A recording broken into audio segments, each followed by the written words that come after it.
Hello, everybody. How's it going? How's it going? What's up?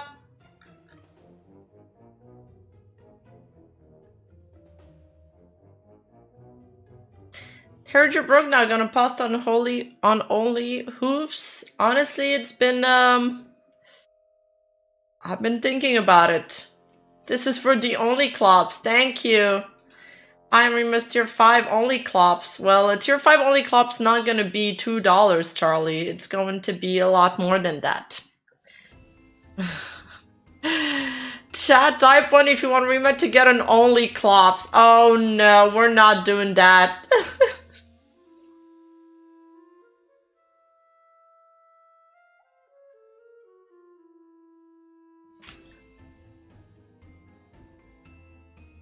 Yeah, Matara's the bug girl.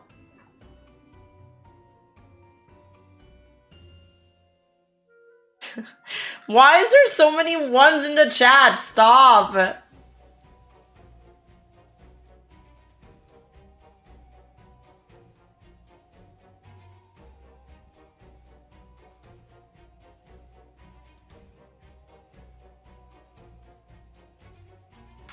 There's a few more topics that I want to do, but yeah, I mean, we'll try to speedrun through them. Yeah, I guess I'll start with the most recent one. So, wait, I'll pull up my video so you guys know what I'm talking about from the thumbnail. View channel.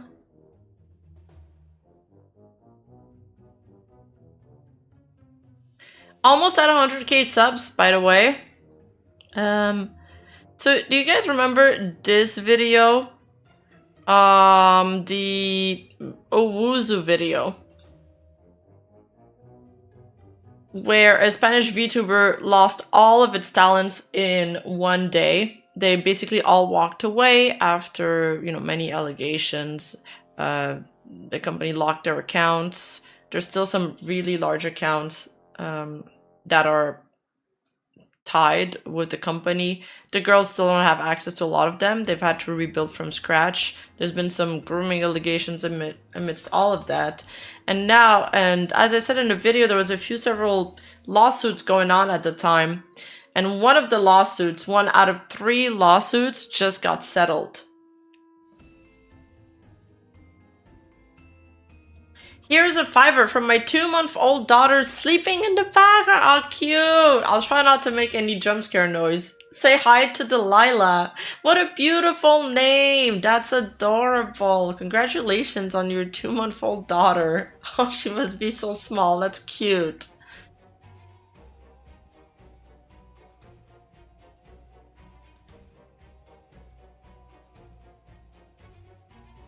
So basically what happened with Owozu is that after, yeah, like I said, 1 out of the 3 lawsuits has concluded, and unfortunately all charges have been dismissed. And it's disappointing. It's very disappointing.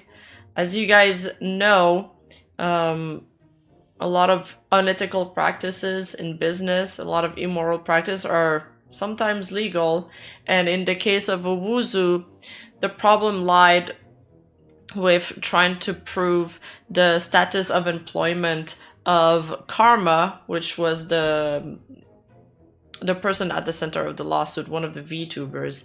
And unfortunately, they couldn't prove that she was an employee and not a freelancer. And, well, freelancers don't get any rights. So the money, she was suing them for wages owed, and because those wages were constituted donations and memberships, she's not getting them back. So this message reads, for almost a year and a half, Owozu has been awaiting the completion of a legal process that concluded today in the Valdivia Labor Court with the dismissal of all the plaintiffs' claim, and the judge in charge of the case has dismissed all of the allegations against Owozu. These dismissals of the plaintiffs' claims have been based on contradictory testimony or statement from the plaintiffs and witnesses, in addition to a statement from the plaintiff herself that cannot be attributed any significant probative value. Owozu has been the target of a campaign of harassment and public discrediting since the beginning of this process, driven by the interest of individuals who have exploited the good faith of their audience and colleagues to garner support for a discrediting campaign. Therefore, we will not initiate legal proceedings against third parties who have believed or accepted the testimony that a court today found contradictory and lacking in evidence. Basically, they're saying, yeah, we're not going to sue you guys for thinking this is right, because we're that nice. We are grateful to those who have been able to wait for the final outcome of this process and who are as eager as we are for the next news we have to give them. We recommend avoiding disseminating information to those who seek to distort or use their media power to manipulate their audience with fictitious victories that have no business being public institutions with information accessible and verifiable worldwide. So we got our hands on the documents, actually. And I saw a lot of posts from the Owozu managers celebrating. I feel like they're kind of, a lot of the stuff that they're saying is a little bit, it makes them look a lot better than what was actually said in the court case. I'd say, I feel like, and it sucks to say that, but the girl lawyer, whoever was representing her, did not do a good job. So here's Roldier, one of the managers, saying, you go to court and tell them that it takes you 8 to 20 hours a day to film a 30-second short film, including the fact that you don't even edit because the editor is provided by the company. The result will surprise you.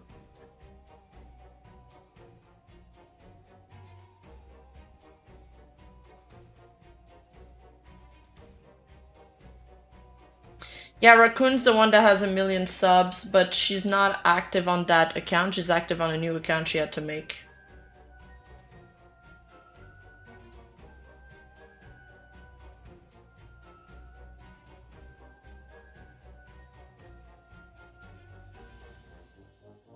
So right now, the ex-Owozu staff is like celebrating online. God, there's a lot of back and forth here, but we made like an AI breakdown of the court documents.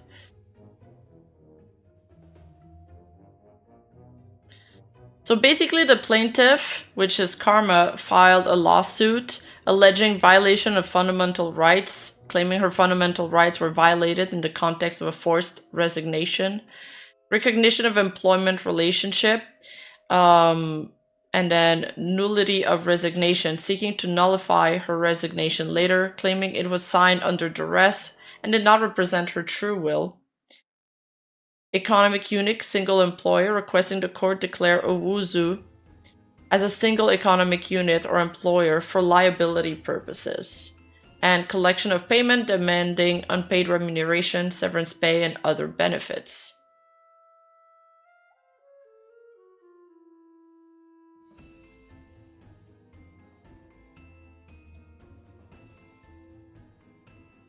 Basically,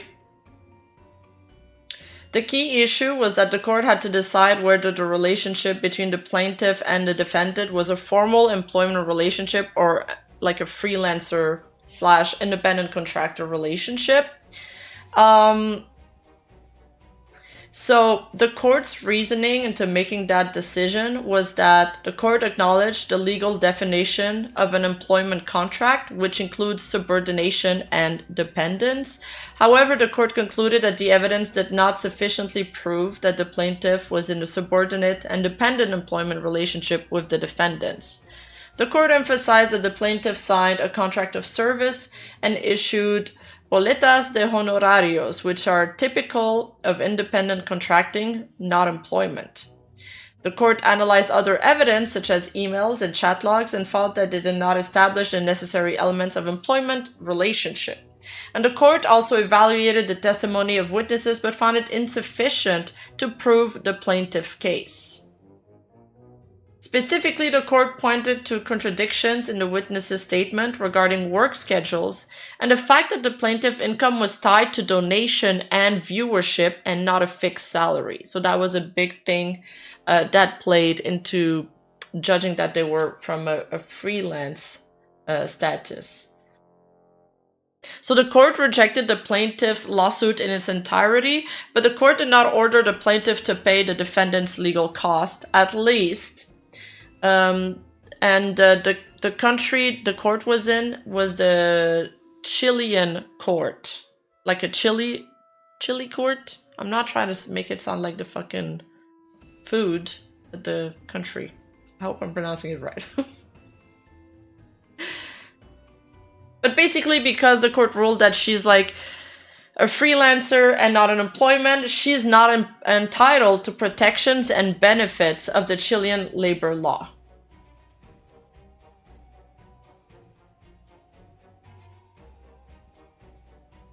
Because she didn't make like consistent wages, they were like, sorry, you don't get any rights.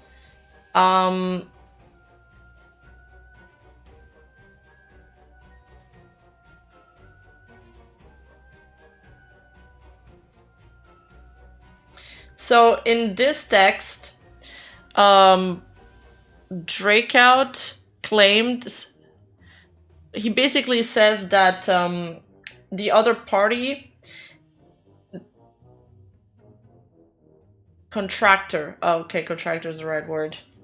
Here, Drakeout's claimed that the opposing party is inventing evidence, but then some other users in my Discord that are like native Spanish-speaking people said that the text found in the court documents, because we've been like looking at them and reading them, and I've had some people, you know, help piece things together, and they said that the text seems to say that the screenshot used as evidence has edits done on it, and that's a no-go. And then we looked at those evidence too, and some of them had edits, and when you submit evidence to court, it needs to be unaltered, like photos and evidence. So the court judged, like they just dismissed all of that evidence, and that was a huge chunk of the case that kind of went out of the window because of that. It made their case a lot weaker. One of the example is this one, for example, where she's showcasing that she was barred out of her Twitch session. But on the side here, she had a notepad open with some notes. Sorry, oh, I'm hiding it.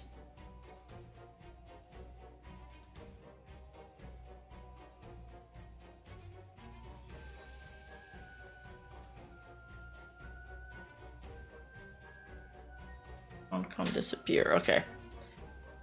With some notes, and that counted as an altered screenshot. Another example was this one, for example, where she like barred out her name and like, you know, hid some names, and that enough was to make the court decide that these couldn't be submitted.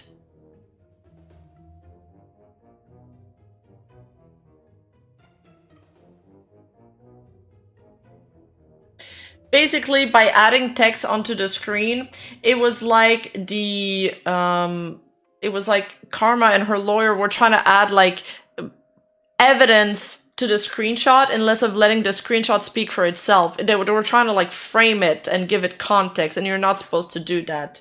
When you submit evidence to a court, it needs to be like you need to produce original data. The note mentions she lost access to their online account. Yeah, and I'd assume there's the date there too. Well, yeah. It needed not to have that. On top of that, a few Spanish-speaking users in my Discord have also said that the Chilean authorities and courts were not very tech-savvy. So that might have played a little bit into that decision too. Nonetheless, my personal opinion, kind of a very disappointed Very disappointing verdict. Not the first time we've seen that. If you guys remember my other video that I did on that ByteDance company that had a VTuber agency, same thing happened. Like, the Chinese government investigated them and they found no wrongdoing, even though everybody could see that there was some wrongdoing. So, this one.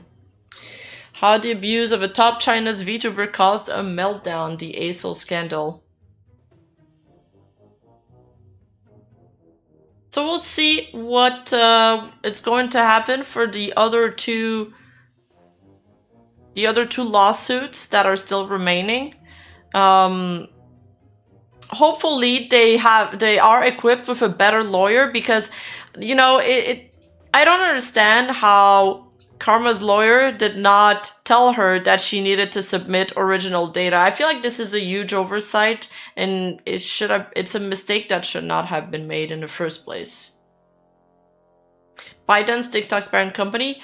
Yeah, they had a VTuber agency, and they were the top Chinese VTuber group in China for a really long time. They racked in hundreds of thousands of dollars every month, and they were paid literal pennies, like slave labor kind of deal. And then some of the girls were made to dance and perform when they had injuries as well. So that caused a huge outcry amongst fans. They were paid 0.5% of all donations or something crazy like that. It's been a while, but yeah.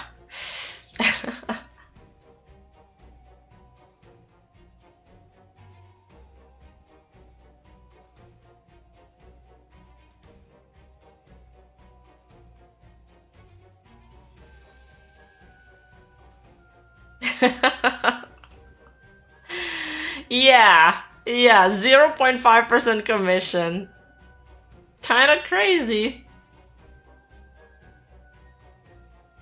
Should we do Vshojo or the Quandle situation first? I guess we can do Quandle since it's kind of funny. So basically, Quandle is a candle store doing, I don't even know what they do. They do merch, apparels, hoodies, blankets, mugs, notebooks, posters, and a few VTubers had candle scents with them. Now, as you guys know, there's been this big Cinder controversy going on. And so they decide, in the wake of all of this, they decided to drop this scent called It's Just Business Candle.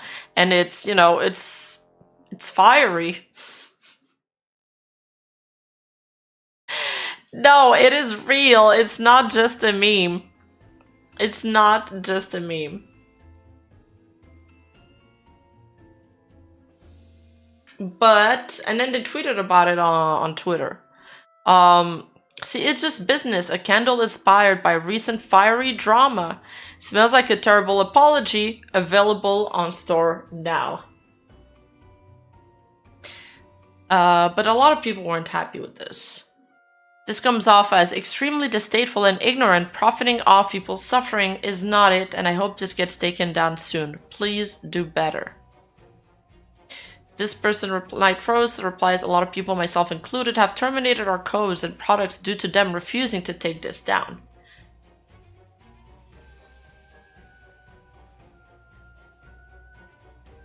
There's a lot of people, VTubers that are affiliated with this company that started dropping them because of this. I apologize for my earlier tweet and its insensitivity, and I thought this was a joke, not an actual product. Like many of you guys in chat, they thought it was a joke too. I will no longer be associated with Quandle and have asked that my code be removed immediately. Thank you and sorry again. So this is a screenshot attached of them saying that they won't be associated with them anymore and asking that all the sales were made with my code. I would personally send that money as a donation to Bao, Cotton, Silver, and Nano. Unfortunately, I'm just now seeing as that it's a whole product line and also doesn't bring any awareness to the situation or those affected by it. With that in mind, I would like to terminate my code with you all effective immediately.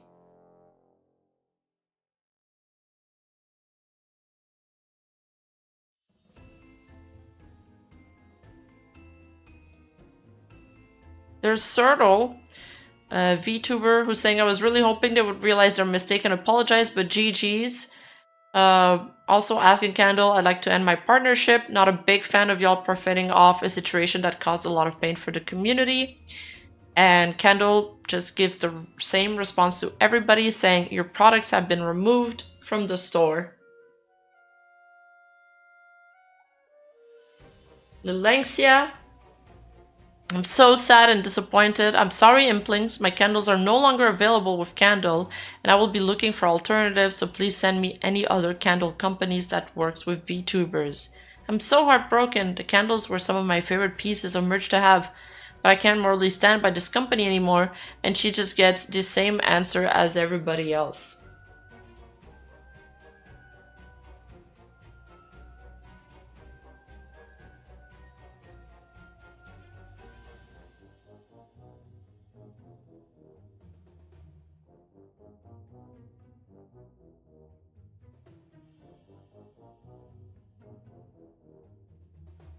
Sakuguts sends a similar message saying, effective immediately, I have ended my partnership with Quandle.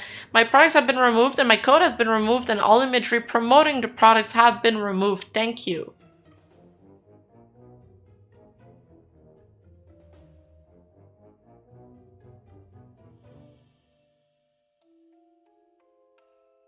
Given the situation that has come out and regarding Quandle, I'm finally able to talk about how they've had it out for me and Nerine Serene since the beginning of our candle making journey.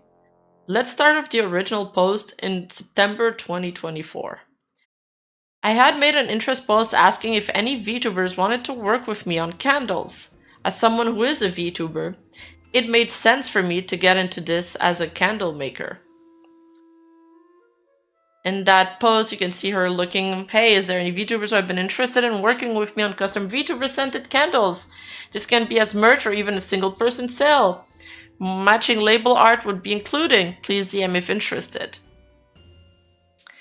Yes, all of these peoples are real VTubers, some of them with really large accounts, and some of them are mutuals with me. As you can see, the post gained a lot of traction, which I will always be so grateful for as it kickstarted my little company, so without all of you guys, I wouldn't be here. I wrote this high until a day later, I had gotten a DM from a creator stating the following. Now, this is the part of the drama that made me interested in covering this, actually. But I'm discovering this as I go, by the way. I didn't skim that part yet. I'm so sorry for the lateness of my messages. I think I'll have to think some more about the candles if that's okay. Also, unrelated/related note, at We Make Candle contacted me for a candle merch partnership, which I'm still debating anyhow, shortly after I followed you and your candle making account. Do you have any association with them? I'm not sure how they could have found out about my interest in the candles unless they were looking at your post and or my interaction with your posts. I don't want to start anything between you or them, so I just found this a little suspicious. Then she says, I'm not associated with Quandle at all. That's really strange. They messaged you. I will most likely have been... it will most likely have been ghosting through the response to my post as someone tagged them in it, which I found really rude. Oh, that is rude if somebody tagged them in it, though. I just cleared up the misunderstanding, but I found out strange how it happened the day my post had blown up. It continued to happen as I reached out to others who had shown interest, and many of them said they have already been contacted by another company instead. Damn, Quandle is also all about business, huh? Quandle had quite literally been poaching my clients from not even day one of me making candles, but from an interest post I had made as a new and upcoming candle maker. This gave me such a sour impression as I had people reach out to me wanting label art for candle merch.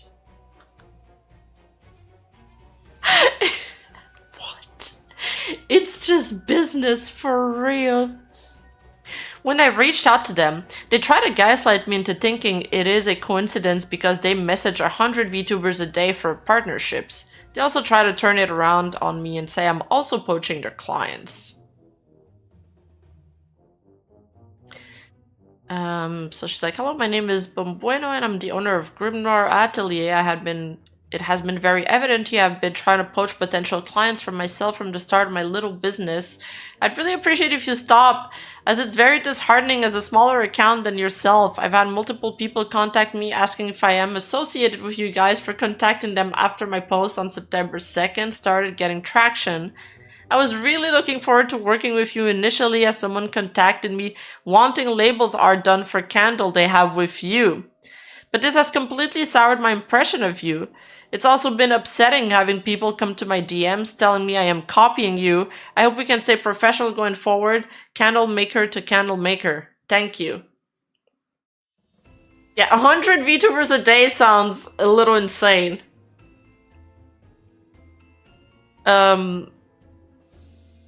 I doubt they're contacting 100 VTubers a day. They're like a small operation. Apparently they do make their candles by hand, and apparently their candles are like good quality. There was another post that had like a positive review of their product. Let me fish it out. There. Quandle is a small business that handcrafts every single one of their products. They have a small team of people fulfilling everything and organizing everything.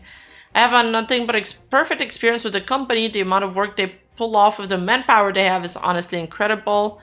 Please realize that small businesses are not going to operate on the scale of a business that has teams full of people and mass production facilities. I love Quandle as a company and their products so much, and I cannot recommend them enough. My partnership with them has always been positive, and I'm sorry that you had an experience with them that was bad, but I just want everyone to hear my perspective as a proud partner with the company. Our talents have been ghosted for months, taking sometimes weeks to respond on updates about their Quandle products, but only minutes to respond to them, pulling out the program and having them removed from the website. That says enough about Quandle and their business approach. What is VKiss Official? Oh! It's an ASMR Twitch team. Okay, interesting. All right, back to the other post. So they seem to be kind of small from that other post. That's the impression that I'm getting. Thank you. Thank you for the model compliments. Candlegate incoming. Okay, next. Let's keep on reading this. I'm actually curious. To address your concerns, we want to clarify that we are not, nor have we ever been, intentionally poaching potential clients or attempting to undermine your business. As Quandle, Grimoire Atelier, and After Midnight Candlery... Oh my god, there's a lot of merch that do candles. Maybe we should get a candle. It's going to be ranch smelled.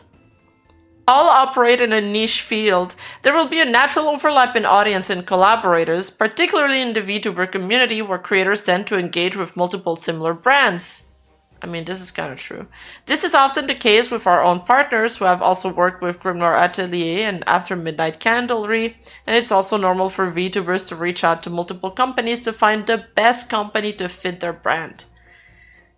And have no issues with them getting merged with other companies. We also get DM'd by our partners claiming that you and After Midnight Candlery are poaching from us instead of subtweeting about it or causing drama. Oh shit, they're getting catty. We ignore it for what it most likely is, an unfortunate coincidence.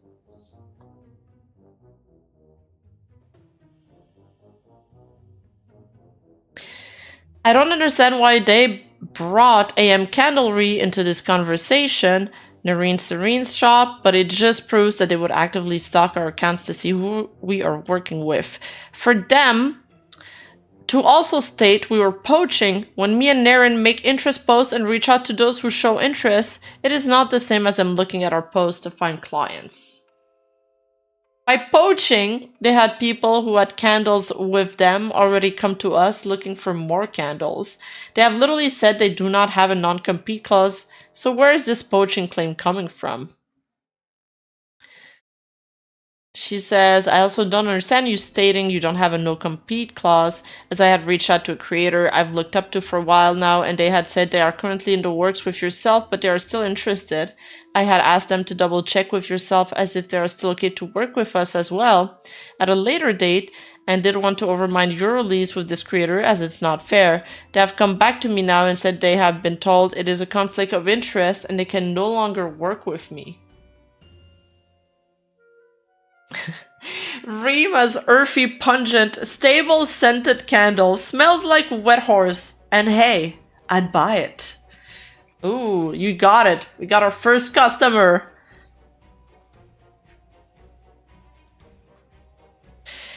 One, it's almost a definition of a coincidence. You have a handful of people tell you that we've reached out to them in the average 4 months you have been doing VTuber candles.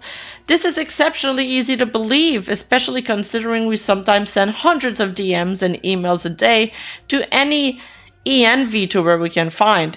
When we were starting to use Twitter for the company, I would send 500 plus a day and hit the Twitter DM limit and had to wait. Maybe they're just mega hustlers.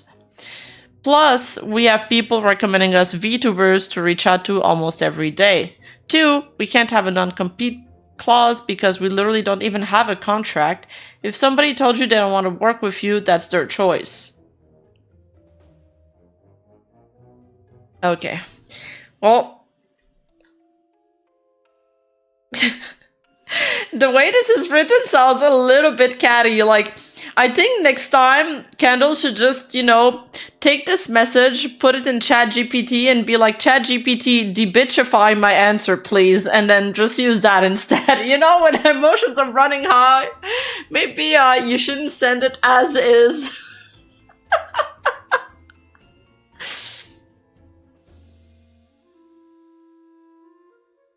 Otherwise, what they're saying is like, okay, or it's just like the wording.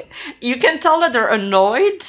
You can tell that they're annoyed with this conversation. You know what I mean? They're not saying something outwardly outrageous, but you can just feel the tension there. It was very clear they did not want to take any responsibility of preying on another smaller company. The "it's just business" candle is very much ironic, now in their case, not just in a bad taste regarding the Cinder situation. Thank you for taking the time to read. Me and Aaron are finally glad we were able to get this off our chest after so long of keeping this in.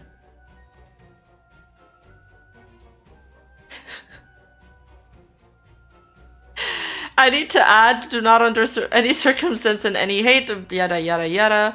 Also, contrary to popular belief, this is not a smear campaign. This is what actually happened between me and Quandle. I have proof of a few of my friends stating gross stuff they used to tweet about in the past, but it's just he says, she says, so I've kept it out.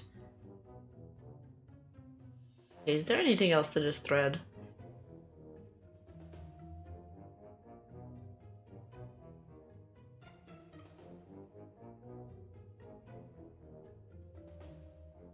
Just a lot more people ending their relationship with Quandle. Somebody said that they received like a human hair in their candle. Letting you all know that effective today, I will no longer be working with Quandle. I've seen people mention delayed response and quality issues, and wanted to say this is also something I've experienced with them. Hey, I just wanted to give some feedback, but some people who ordered Quandle and wax melts are telling me they are finding hair on top of the products. Hello, I wanted to no response, and then hello, I wanted to inform you that I'm no longer interested in being affiliated with Quandle. I'm appreciative of the time we've worked together. However, I'm no longer interested in working with Quandle at this time. Your products have been removed. Ew.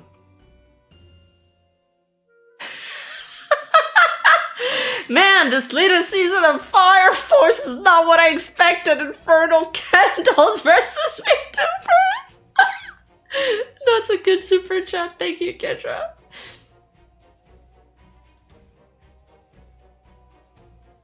Yeah, I feel like there's a few jokes we could do here. Yuriko, thank you for the Twitch free sub. Guys, if you have a Twitch Prime sub laying around, make sure to use it on your favorite horse girl.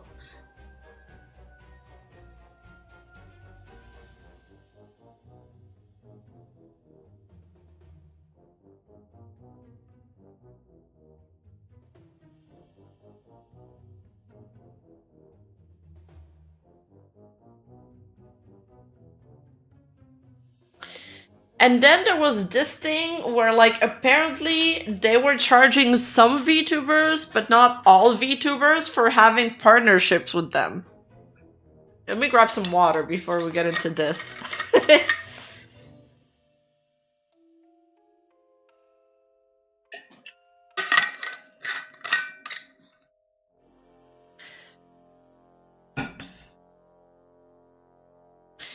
So, cynical professional V-mommy tweeted, "Hey, so to anyone who is partnering with Quandle or was partnered with them, did any of you get charged to have partnership with them? Because they didn't charge me, but they did charge a friend of mine just to have a candle with them."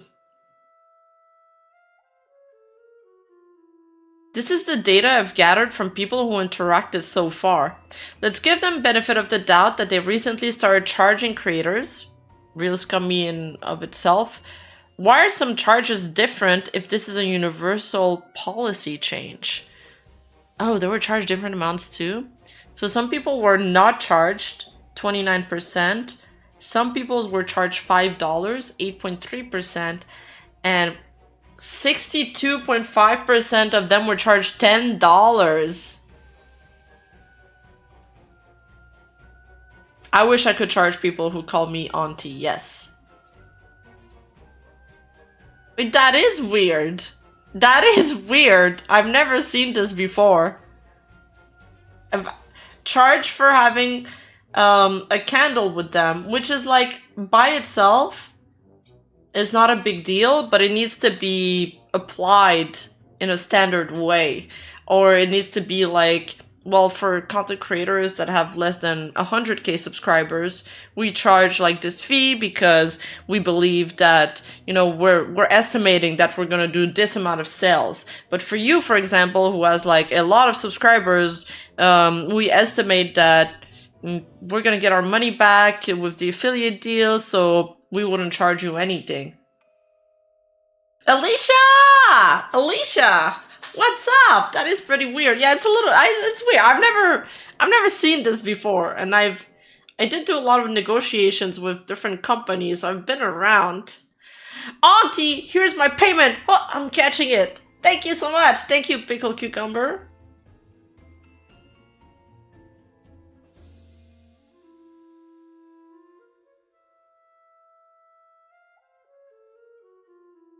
If you are charging for partnerships, again, ew, why would you charge some more or less? It makes no sense if they're signing the same contract. I'd understand the charge if it's temporary and will be returned once you sell enough candles, but this doesn't seem to be the case. I reached out around mid-2023 to work with them. They told me that there was no charge before they straight up ghosted me. It's kind of weird seeing how others were like, doesn't sit right with me and scummy. This person says, I was charged $10 fee upfront to their co-fee, and I was under the impression this was everyone else. This was what everyone else was paying. It's so icky to find out that's not even the case. To their co-fee, I thought they would send an invoice from the company. That is weird. That it feels a little unprofessional. I reached out to them in January 30, interested in working with them. They replied March 26 and said there's a $10 fee. I replied March 27, agreeing to pay, and then never heard back. Alright. Well, this is it. Ladies and gentlemen, the candle controversy explained. I don't think they've responded to this. I'm curious what they would say. This is another person that got charged $10. And this was this year. So I assume this is recent. So what do you guys think? Let me know in the chat. Let me know in the comments below. Dang, those looks like some tariffs. You know, I'm glad I never invested in company. Dude. Don't make me think about my Cover Corp stocks right now. I don't want to look. I don't want to look at my portfolio. I think at least my like S&P 500 went up again, so thank God.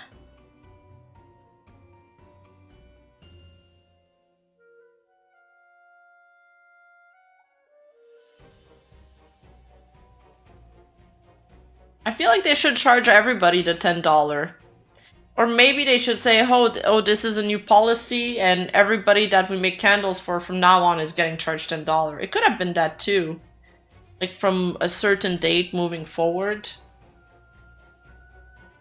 Yeah, buy Auntie stocks instead.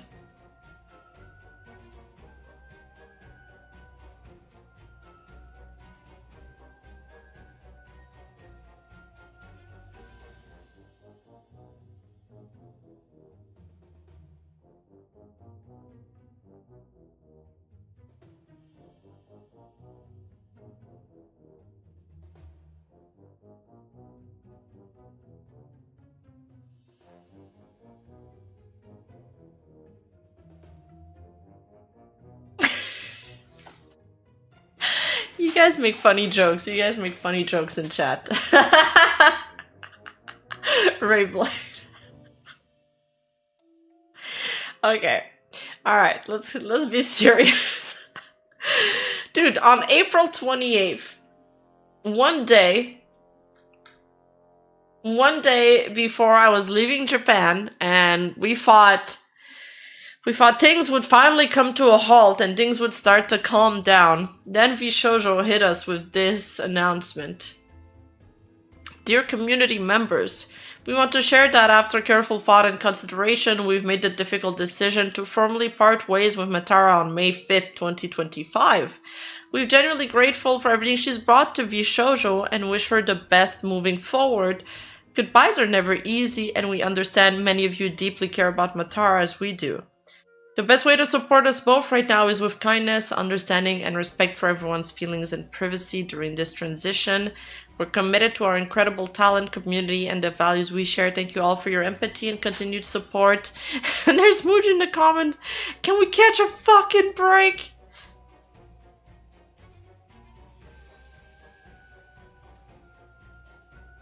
And then Matara herself made this post saying Vshojo made the decision to part ways with me on March 6th, effective May 5th. I thank the girls plus Kuro for the great times we had together and the wonderful moments we shared in the last 18 months. I wish the remaining talents in Vshojo the best of luck in their activities. I love them very much and I will carry on being their bug auntie. I will continue streaming as Matara-can because I am Matara-can, and I hope the Momos can still cheer me on, even if I won't be Matara-can of Vshojo. And there's all the Vshojo girls wishing her the best here, wishing you the best on your new journey, the most resilient roach woman. You don't need Vshojo, you've always been a star. You will always be someone who everyone loves and who is absolutely fucking amazing. I will continue to drag you into collabs and will always be your friend.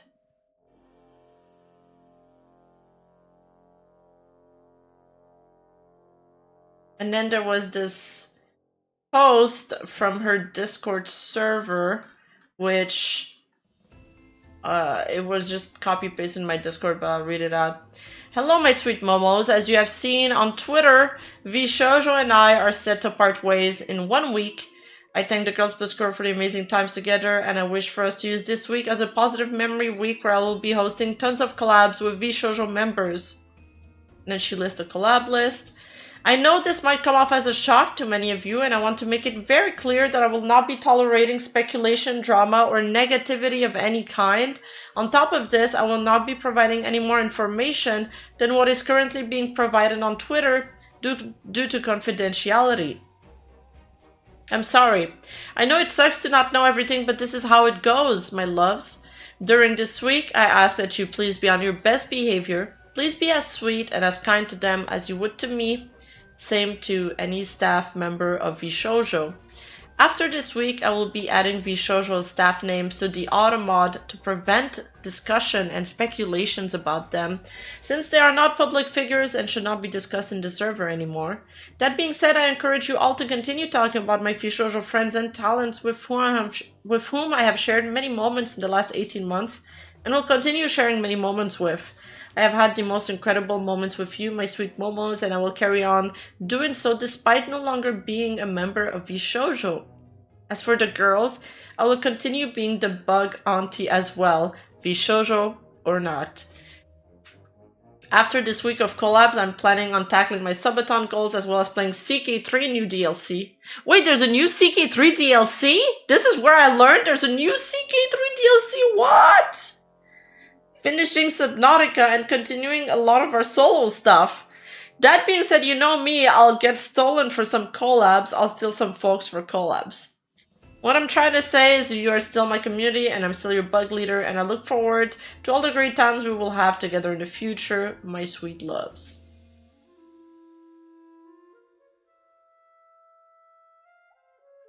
And then let's look at some clips explaining the situation.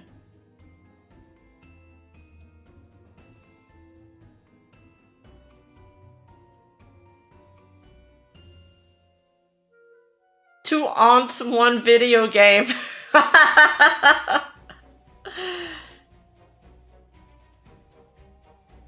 Oh no, a 9-minute clip. So you guys haven't seen this just got posted. Actually, I haven't read the thing, so this is my first time reading it properly. But let's see.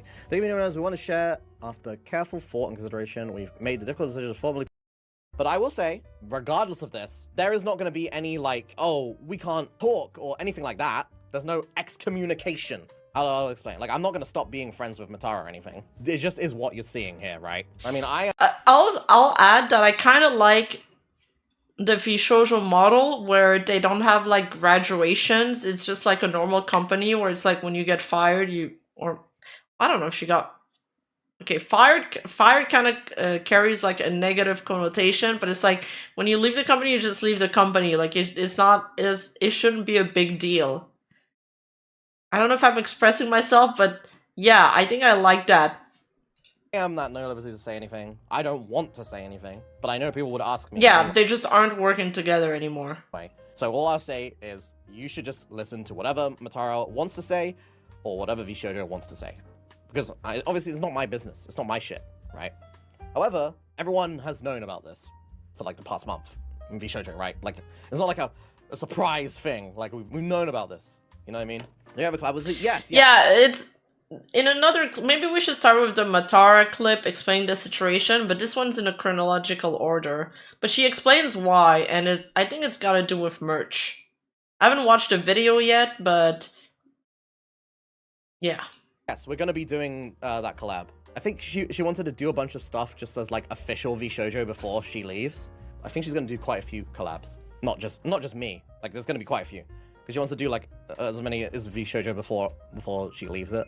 That's that. I mean, she's not going anywhere. I mean, she said the wording is like, Vshojo made the decision to part ways with me. Like, they parted way with me. Which is why I use the word fired. I don't know if this is the right word for this. I need to watch Matara's explanation first. I don't want to get ahead of myself. I don't think it's that bad. Because but I think... I remember that Vshojo had a lot of merch problems, and because of Bricky and Matara, I think she brought him in to handle a lot of their merch, and they grew a lot with that, and probably what I'm assuming what happened is that when the contract renegotiation happened, the numbers didn't work, or they weren't able to come to a compromise with all of that involved. That's my rat. Haven't watched the video yet. We're gonna get to that, but I guess that's going to be my my speculation, just to make this like a sort of a game before we watch the clip. What do you guys think? She's not leaving her model, right? You're still gonna have the model. She's not leaving her personality. She's still got that. She's not leaving Twitch. She's still got that. She's all the same, it's just she's not gonna have the Vshojo. Yeah, and Vshojo only gets their money from merchant sponsorship, so however, so that might have a large play in that. That's all. Oh yeah, let's see what Marta tweeted. Said, Vshojo made the decision to part ways with me on March 6th, effective May 5th. I thank the girls plus Kuro. That part made me laugh a little bit. The plus Kuro. Wait, let me put it on the screen. I thank the girls plus Kuro in brackets for the great times we had together and the wonderful moments we shared in the last 18 months. I wish the remaining talent in Vshojo the best of luck in their activities, and I love them very much, and I will carry on. Leave a company. Usually you have nothing, right? Sorry, you I'm just gonna, skip the stuff that's not new. Model. You don't have your brand. You don't have your old channels. Yeah, but what I want to know is that did Matara pay for her model or did Vshojo pay for her model? Because if Vshojo paid for the model and then she gets to leave with it, it's like, damn! The Vshojo model is kind of crazy. If you get a full, if you get like a 10K model and then you can leave after a year or a year and a half.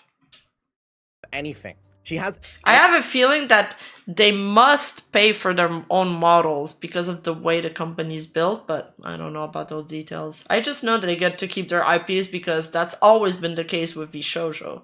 They're like function on adopts. Everything still. The only difference is she's not in Vshojo now. Yeah, I would say it's not a graduation. It's a leaving a company. Don't worry, guys. You guys, she's still gonna stream. She's not going anywhere. She's not dead. Thank you for the 14 months, Barabbas! Thank you. I did enjoy my vacation. Thank you for the 300 bits. It's kind of funny you mentioned that. Some say it is about merch. Some say that it doesn't. It's kind of odd. Guess we'll see. Dead. Yes. She's gonna not be in Vshojo, but she's gonna be streaming as Matara. Exactly. But like. Yeah, I'm sure Vshojo didn't lose any money on Meta. She kind of farmed. She was one of the top streamers for a while, especially around the subathon. I knew people would question me. That's why I want to just say what I can say right now and get it out. But like, it's not up to me to say. I don't think it's any of my business to say anything more than what I just said. You know what I mean? Like, that's between Matara and Vshojo, right? That's not my shit. I don't want to be the shit. Oh, she did mention that a lot of things like her debut and models were paid out of pocket, but Vshojo helped with setting up connections. Oh, thank you, Celtic. Or like say random shit that can be misinterpreted, and then people take like sides that from something that doesn't even exist or does exist or whatever. I don't want to be that reason. You know what I mean? Maybe like 2 years ago when I was a shit stirrer, okay? But nowadays I just want to be left out of this shit, bro. I don't want to be the shit star, okay? I'm chilling. All right, but I will say, I hope you guys actually still do support Matara. I hope people don't stop watching her because she's not branded anymore. I think that's kind of weird. So I hope people don't just stop watching because of that. You know what I mean? I think that's kind of odd. Just because you lose the branding doesn't mean you've like the Vshojo branding. She still has her own branding. You know what I mean? Like I don't know. That's kind of weird if you do that. But yeah, pretty sure 99% of people won't notice. I mean, there's okay. Not enough. Michi's post. Hey, so for those not in the loop, Vshojo announced that Matara is not going to be affiliated. I will be addressing this all a bit more casual and lighthearted because I think this is how I usually talk, and I feel more comfortable typing it out. Not very good with words, so I apologize beforehand. She'll keep her IP, her brand will be her own. As a talent, can we still talk and collab with her? Yes, of course. So what changes? She's just not gonna be Matara Khan of Vshojo, but just Matara Khan, the most resilient and coolest and hottest bug VTuber ever, real and true. Not word for word, but you get the gist. Aside from that, nothing really. Everything will be the same. Nothing else changes here, at least my current knowledge. What happened? Honestly, it's not my place to speak about this, and I like to respect every party for this question, so I hope you understand. With that being said, it's gonna be alright. I may not be good with words, so I'm sorry if this sounds weirdly typed out. I know some of you want to know more, but I can be a little selfish here. Please don't bring this up on our streams. I see this as simply not my story to tell, so I don't want to cross anyone's boundaries. So I won't be able to talk about this too much. Hope you can understand.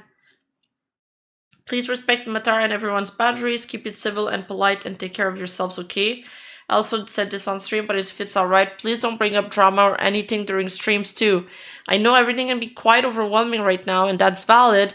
Being a VTuber watcher in 2025 goes hard, and because of this exact reason, I want this to be a place you can go to distract yourself from everything, relax, and just chill for a while away from all of this.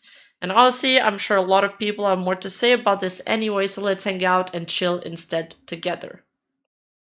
And honestly, I'm starting to feel a little overwhelmed with everything myself too. So much has happened in a short time span and it feels very hectic. I don't know the right word, but I'm sure you guys get it. So I'm on the same boat as you guys right now. Reminder though, it's completely okay to feel tired, sad, numb, overwhelmed.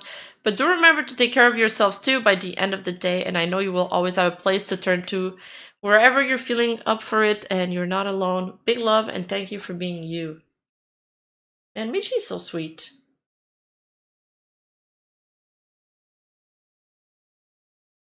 This is Michi's response. Okay, in this clip, Matara addresses her leaving Vshojo. This is most likely the only time I'm going to address these kinds of things. I want to be very clear that I am okay. All right. I want to be very clear. This is not a pity party. I'm sorry that I'm sounding a little bit monotone. It's because I just woke up. Honestly, I'm just nervous because I don't want to say anything that's going to be taken out of context and then maybe considered, you know, bad faith. And then it just adds a little bit of trouble. So for anybody that is not aware, Vshojo and I have parted ways. So Vshojo's. So before we begin, when transitions like this happen, both parties have to be in agreement for what is said, and it was very important to me that my message was the way that it is. That's all I'm gonna say about that. I believe that there's always, you can't really hide the truth in things like that. So things are always going to kind of come out, which is why I'm all right with my messaging, you know, saying that Vshojo parted ways with me. I don't feel ashamed for what happened.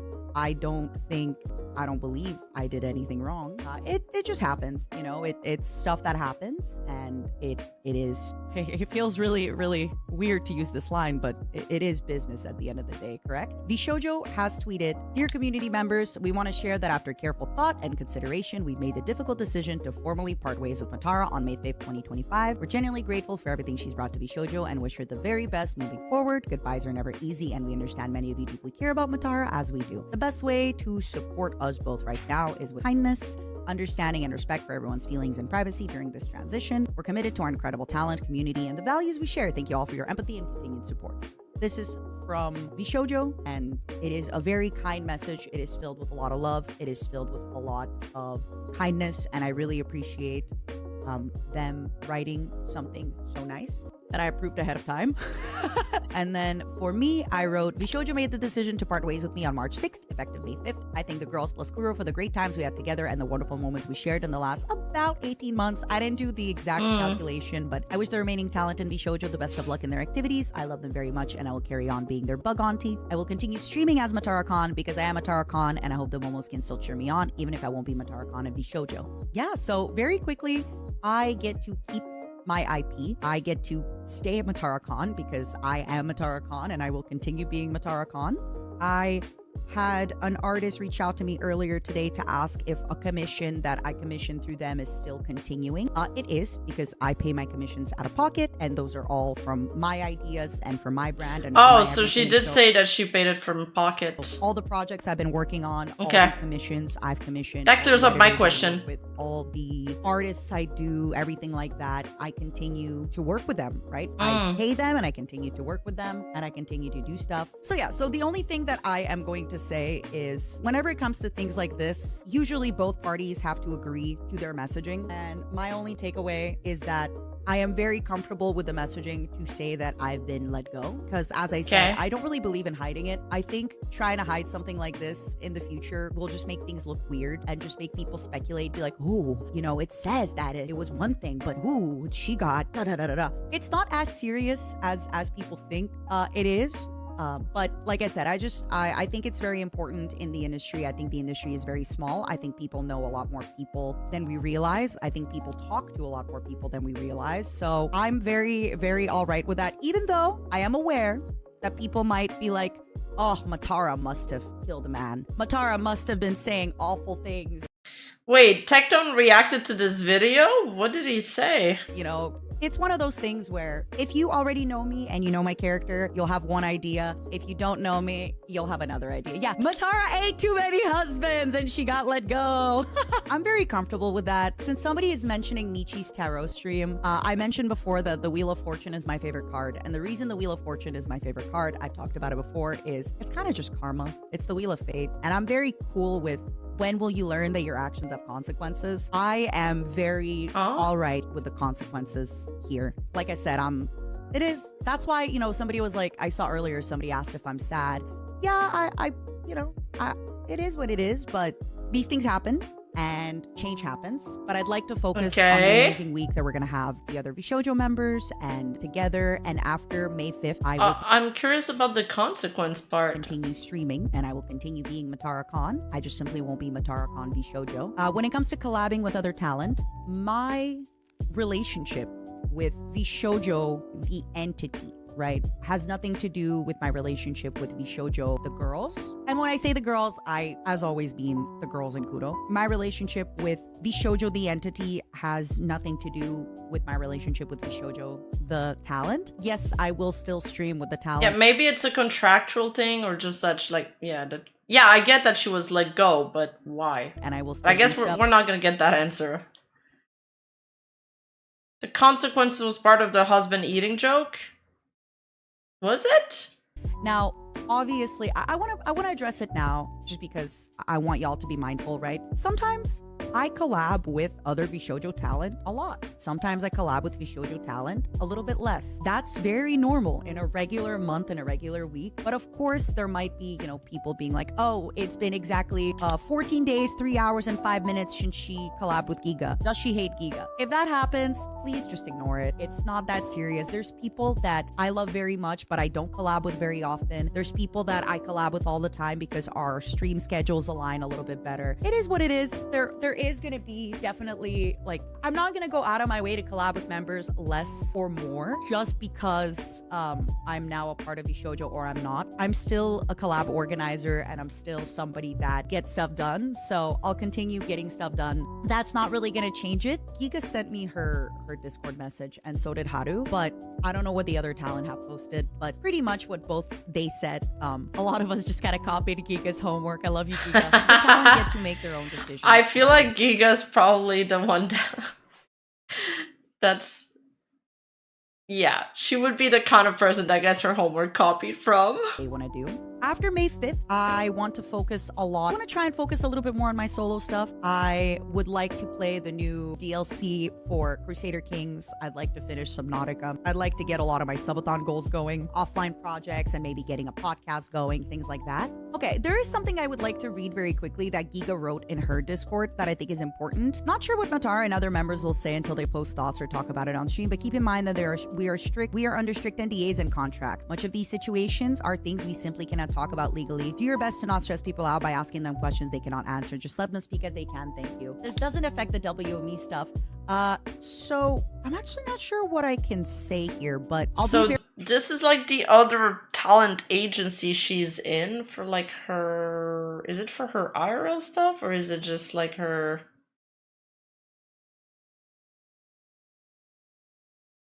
She's like in a celebrity actor agency or some shit.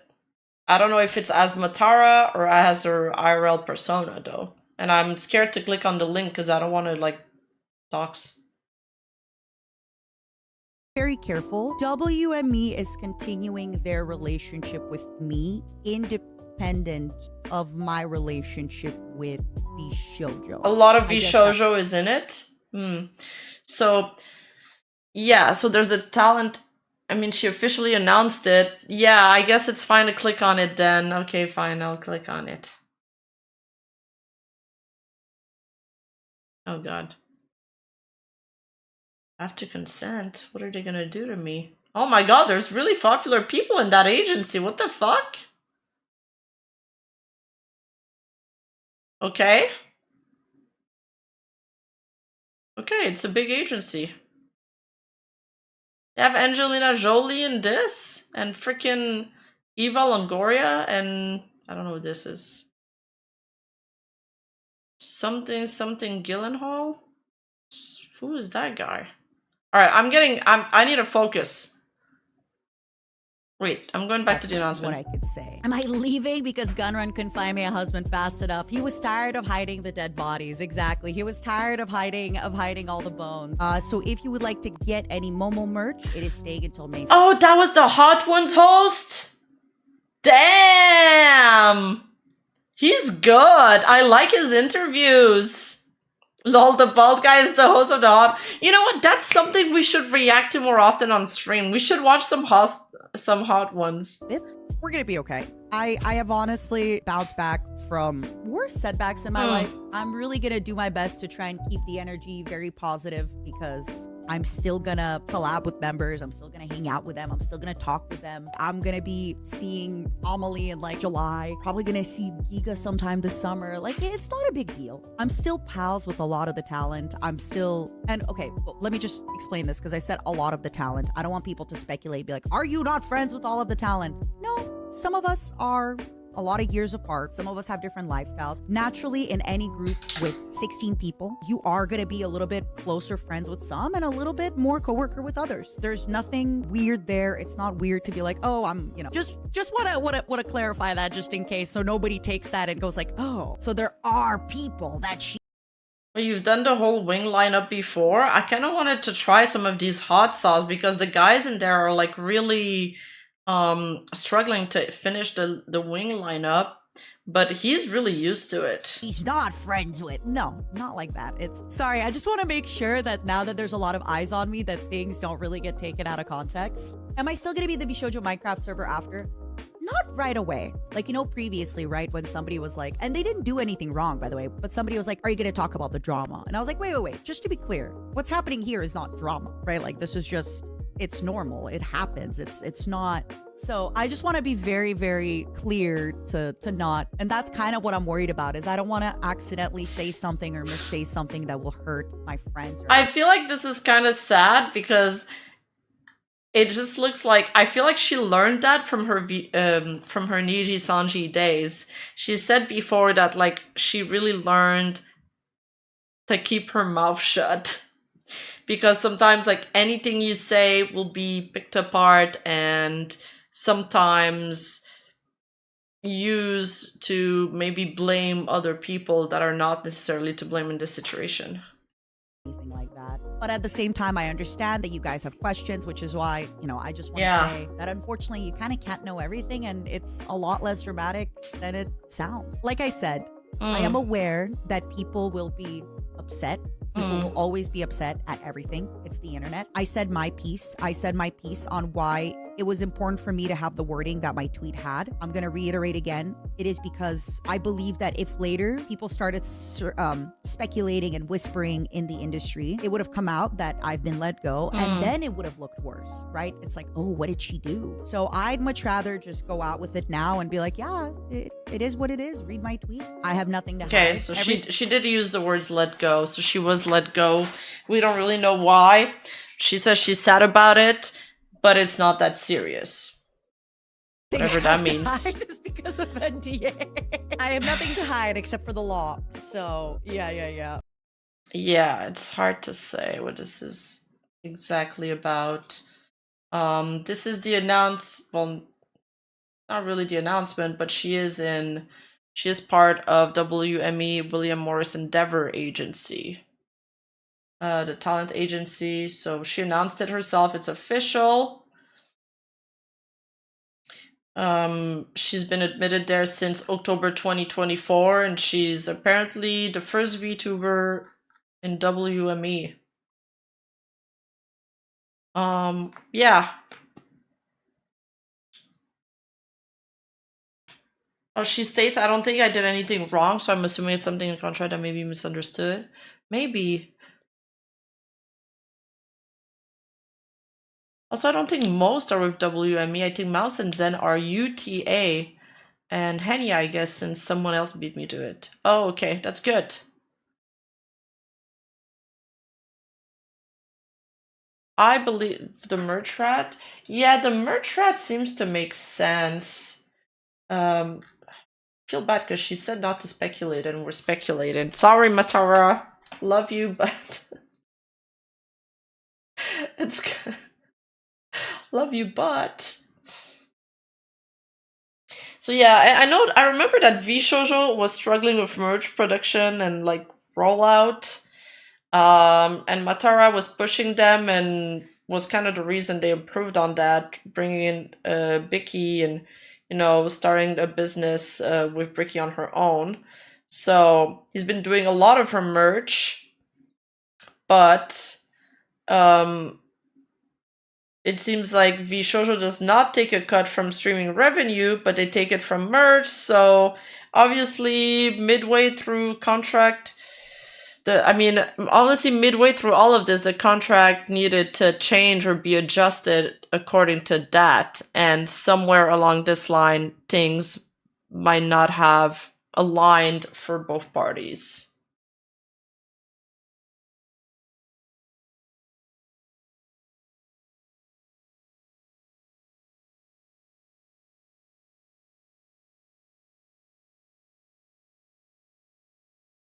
Sorry, Matara, we have speculism. Please understand. Yeah, exactly.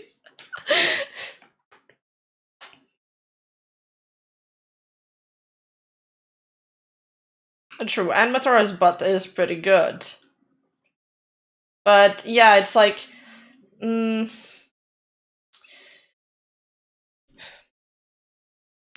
it's like that Vshojo needed to take a cut from the merch deals with Matara, but Matara's like, well, I'm doing most of the merch, so I don't feel like you're entitled to my work, and then maybe that's where the disagreement happened. Or maybe Vshojo was like, I understand, but we can't operate like that. I don't know. It could be multiple things.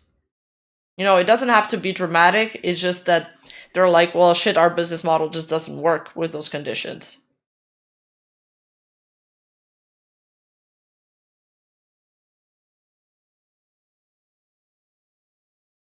Her words made me think they couldn't renegotiate their contract. She was, quote unquote, let go when they couldn't get their contracts back in order. Maybe let go is just because they couldn't renew the contract?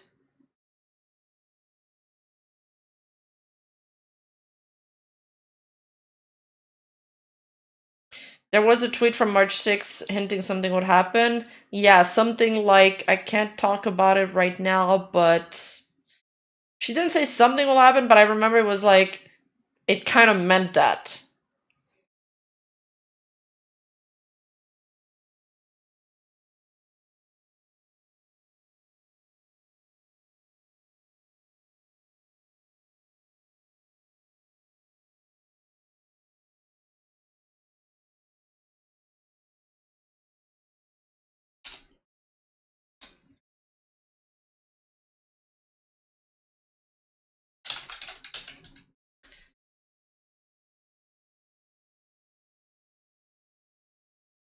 Sorry. Did you guys...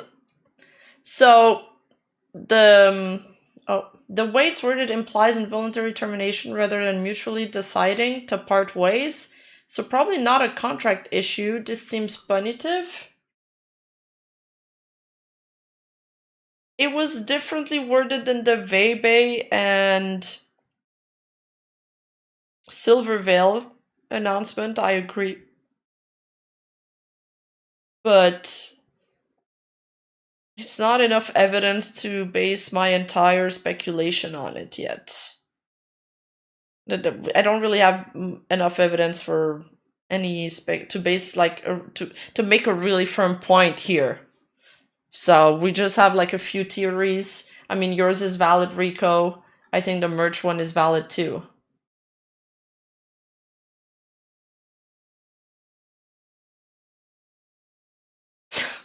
Okay, Charlie.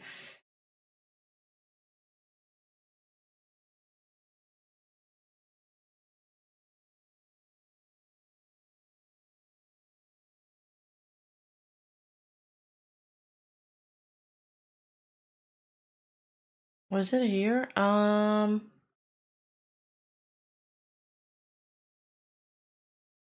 Wait, Nijisanji event started Vshojo. Anyway, okay, so False ID released a video 3 days ago, and there was a part in it that really made me made me surprised / shocked / laughed, and I wanted us to go with it because one of the Nijisanji livers in it like actually crashes the fuck out. I'm like, okay. And I mean, we can just watch the rest of the video after that for fun. Hey Lara, what's up? Mara killed me when she said it's just business on her stream. I could not wait. She said that? I missed it.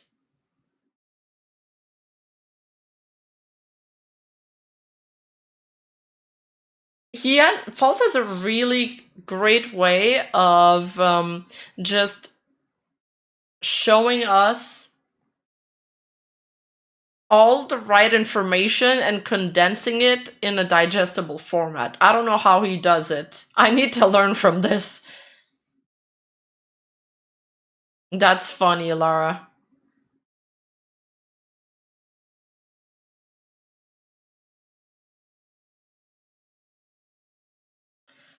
Matara lost the Vshojo last name in the divorce. She still gets to keep her car model and still gets to visit the kids from time to time. Dude, that's such a great way of putting this.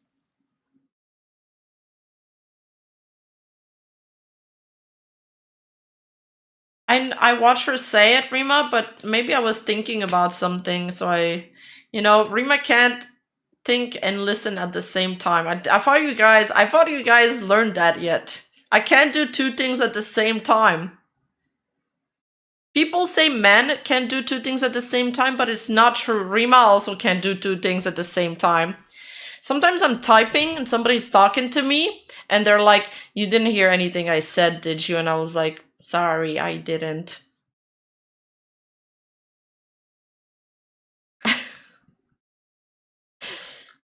Alright, let's do this. They're lashing out! As today we turn to Nijisanji English, now with an update regarding one of their live... Yeah, and I'm glad that he fucking made a reminder of that. Where's the Aster Arcadia? Where's the Aster Arcadia update, Nijisanji? What the hell is going on? It's been over 6 months. Aster Arcadia, this talent of Niji-en, currently under investigation by the agency and having not streamed or been on social media since early December of 2024. Aster's announcement stream now having been delayed for the 7th time, now moving all the way out to July 24th of 2025, corresponding to the 3rd anniversary of his wave, Aluna. This all while more startling news came out of Nijisanji English this week, that regarding the sudden graduation of Luxia member Ike Evelyn. Nijisanji posting up this graduation announcement saying, we regret to inform you that the Nijisanji En liver Ike Evelyn will be graduating today, April 30th, 2025, JST. Confirming not only that graduation date here, but also that the social media accounts would be made public until the very same day. Ike's Twitter account being locked within less than 24 hours of that announcement, and within minutes of the announcement, every last stream and video being removed from his YouTube channel. Ike, just a minute before, would post his own letter to his Twitter account, remarking, it's time I take full responsibility for the impact my numerous absences have had. This all while Ike's last stream was back on March 22nd, and also as this liver had no streams whatsoever in February of 2025. Further saying, over the years, I've faced a number of personal challenges, many of which I failed to address properly or communicate openly. Mental health has been a significant factor, but I also recognize that I did not fulfill my duties as a Nijisanji. New sub, Desario, gifted by Ringus335. Thank you so much for gifting a sub to Desario. Welcome to the channel. Make sure to join my Discord server so you can have access to the members chat and your special perks. And if you guys want to join my Discord, discord.gg/Rima. Yeah, I'll just let it play. Ian Liver. I regret not stepping forward sooner. My lack of action and transparency affected not only my work, but also the trust placed in me, and for that I am truly sorry. It has become clear to me that the responsibilities of this role exceed what I can handle. Adding, please know that this is something I've thought about for a long time, and the decision wasn't made lightly. Along with, after a great deal of reflection, I've made the difficult decision to step away from the online space for good. Once again, Ike Evelyn's YouTube channel having... So he wiped it, and Kuro said that It was up to, per his request, it seems like he's going to take a lot of time off the internet and he just wants to, you know, do some soul searching, eat, pray, love kind of deal. All seeing their and apparently he's been thinking about it even since before he wanted to join Nijisanji. I'm just gonna skip a bit because we've been through that already. And yeah, he had made like a Hatsune Miku collab, which cost a lot of money, thousands of dollars. I think we looked up in the Discord how much it costed to have her for a private event. What was the price again? And, well, I guess he got to have that experience, but unfortunately the video is going to be wiped too. He was, pardon the silent black screen, yes. 70K?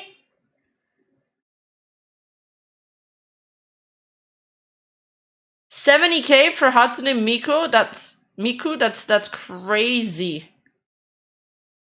Particular stream no longer available is his 3D debut. Ike Eveland at the time in July. That's a lot. Inviting a guest, that being Hatsune Miku. Ike later confirming that he had spent quite a great deal of money. Oh, it's 40 to 75K, so it could be... It's a bracket.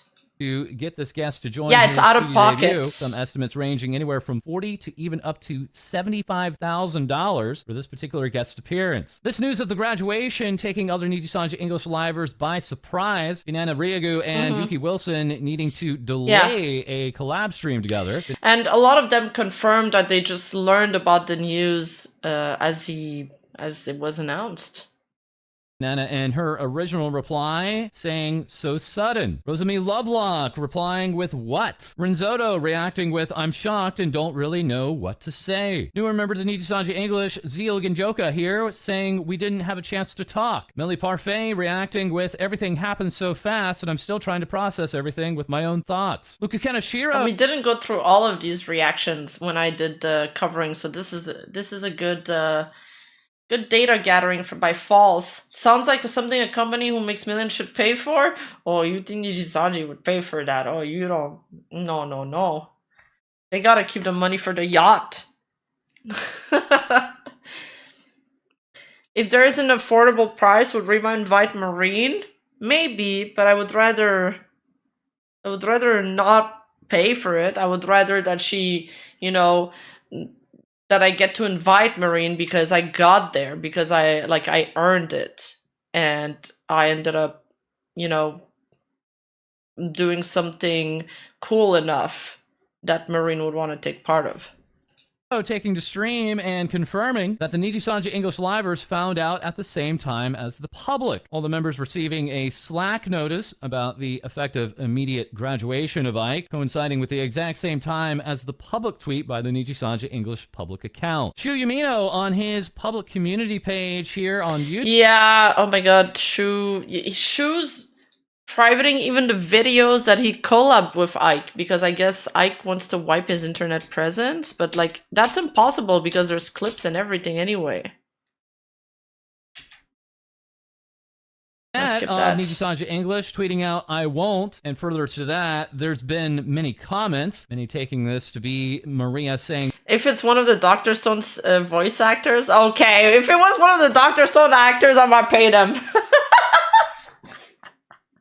Because that's like less important. I don't know how to explain it.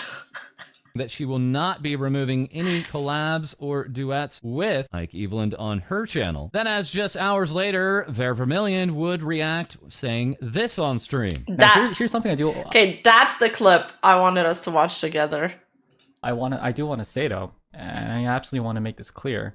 I've been slowly pissed off about something. There's a lot of YouTube videos and a lot of Twitter posts speculating on what happens. And that's also like one thing I was confused about. What YouTube video? What YouTube video came out and was speculating? Dude, a Senku collab would go so hard. I know, dude. But yeah, I don't know who he's referring to. Is it Kyo's YouTube video? Like, did his video speculate on things? Like, I feel like that's not Kyo's style. But yeah, let's play this, I guess. It's like a shadow ban. Oh, he's getting kicked out. Oh, he's, I don't know, some random blah blah. Yes, basically he's saying that there's been some YouTube videos and some Twitter posts where people are saying that he got fired, he's getting skinwalked because his channel got wiped out. So a lot of people were speculating that you know, this is Nijisanji's doing and they just want to erase his existence, but it was like him asking for it. Blah blah blah. I kind of, you know, I don't say this often, but I feel like there are a lot of people in this world that deserves a slap in the face. It's already annoying that Nijisanji keep getting roped into random other people's dramas, which is already freaking annoying. It's already something that pisses. No, but Kyo made a video on that, no? I'm not saying that's the video that's mentioned here. I'm just saying I haven't seen a single video about this until that one. Yeah. See, Nijisanji Aikiblin quits without goodbye stream.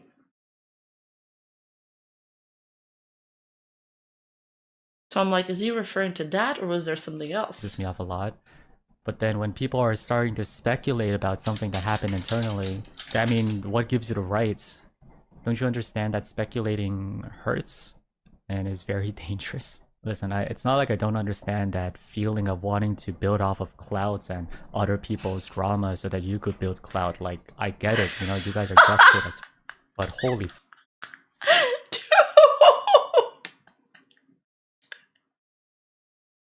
Dude is pissed!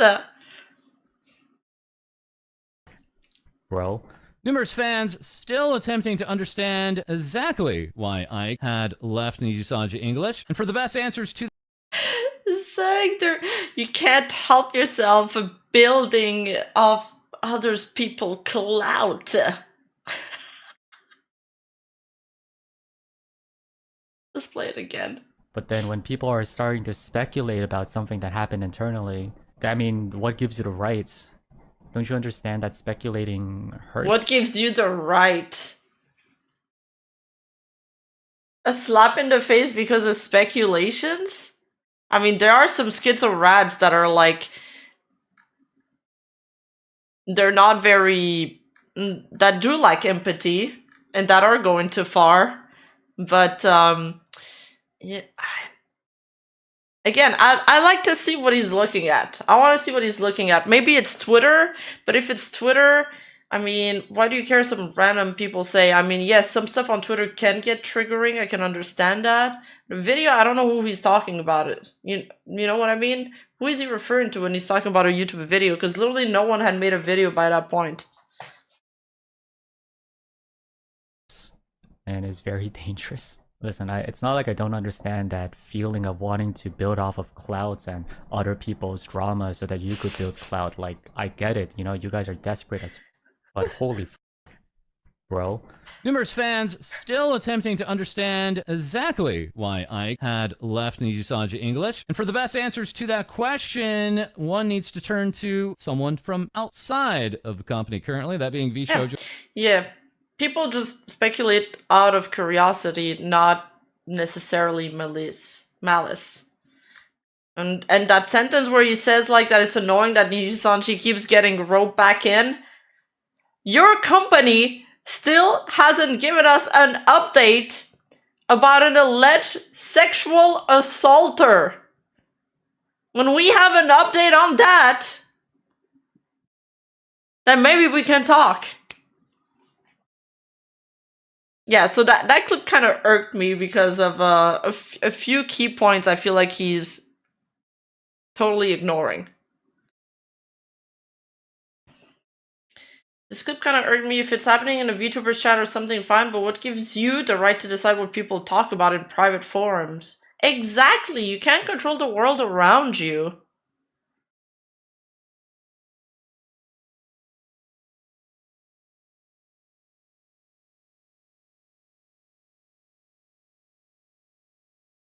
I interpret it as mentioning Niji and random traveler doesn't even involve him. I agree, and people do that. They're sometimes too hard on Nijisanji, even in times where it's not their fault that something happened. Like the was it Rakuten? The ticket thing? Where they just got screwed over by another company. Rakuten.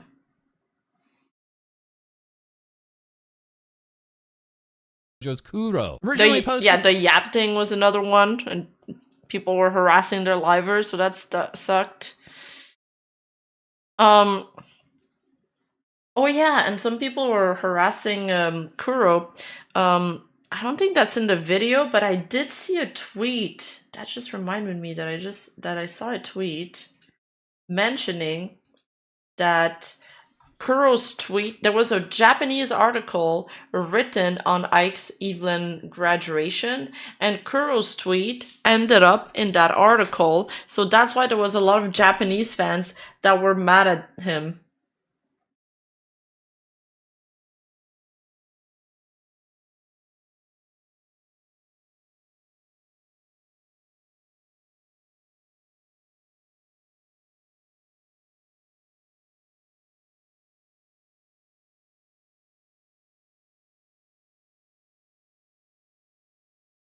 Where are my bookmarks? Okay.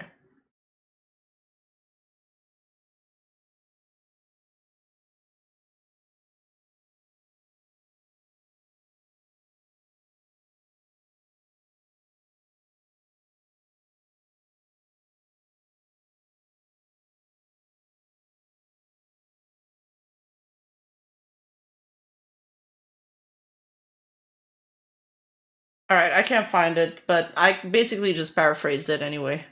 Seeing this image from Fearin, quote, retweeting the Nijisanji English graduation announcement and remarking, "There it is." One user asking Kuro, "Is he physically alright? I'm scared." Kuro immediately replying with yes, fuck? as then hundreds of Nijisanji fans, even to today, are still lashing out against Kuro's post with remarks. Wait, I didn't see this. I know we watched a clip of Kuro explaining that he got a lot of messages and a lot of shit from this, but I didn't see those tweets. Oh my god! F you. Sorry, but this guy sucks so much. Vshojo, for real, for real. It was never the moment to go, oh, I knew this before anyone else. This was about him, go F yourself. I don't care if he's your friend, but this is effing insensitive. As now in the recent hours before this video, Japanese Nijisanji fans are now lashing out against Kuro. This comment...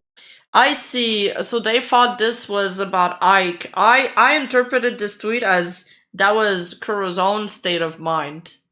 But with the mental health context, with Ike suffering and struggling with his mental health, and then this, it's like, oh, I guess some things were lost in translation, and it caused a lot of confusion. Remarking every time you just dodge with... That was Kuro's state of mind, he even said that. Yeah, to me... I understood that at a glance, but I guess not everybody did. I didn't know, or I didn't get it. Even if your words cause misunderstandings, you just keep blabbering without thinking. When you get backlash, you make excuses like, quote, "It's because of my ADHD," or, quote, "That's how Westerners are," trying to fish for sympathy. Seriously, that's just pathetic. Honestly, I wish you'd never been picked up by Nijisanji. You should have stayed a bottom-tier VTuber forever. I hate myself forever liking someone like you. Whereas this user would react with, same people who flame Giga for, quote, "Let people grieve the way they want to," are flaming Kuro right now, by the way. More on that in just a moment. Kuro replying to one reaction of his, quote, retweet image, stating, "Oh, that's not at all how I want to come across. I just want to publicly reply because this is something more close to my heart than anything. Also, the reaction image is how I personally feel right now, not to ridicule apologies. If it came across that way, I see what you mean." Further saying on his Kuro IRL account, "Yeah, this is is why I said the month was not over yet. Honestly, it's a blessing and curse knowing in advance about this stuff. Honestly, the sweetest guy I know, and hugging him in Japan after long talks about this type of thing is pure core memory for me. As someone who relates a lot to how he told me he felt, I honestly just hope everyone allows him to take the new step in his life with a positive stride and get some well-deserved rest away from the public. If he ever returned, I know everyone would love it, but it's not needed. What is needed is his time to relax and enjoy life, reset his mental, and such. Honestly, it's hard for me to keep contact with people, but this guy is one of the only ones that actively goes out of his way to check up on me. I hope I did enough for him too. Either way, that's all from me. Kuro also taking the stream to talk further about the reasons as to why Ike had left Nijisanji English. Today. Oh yeah, we've already watched this, so I'm just gonna skip this. I think Fulgur Ovid graduated yesterday, by the way.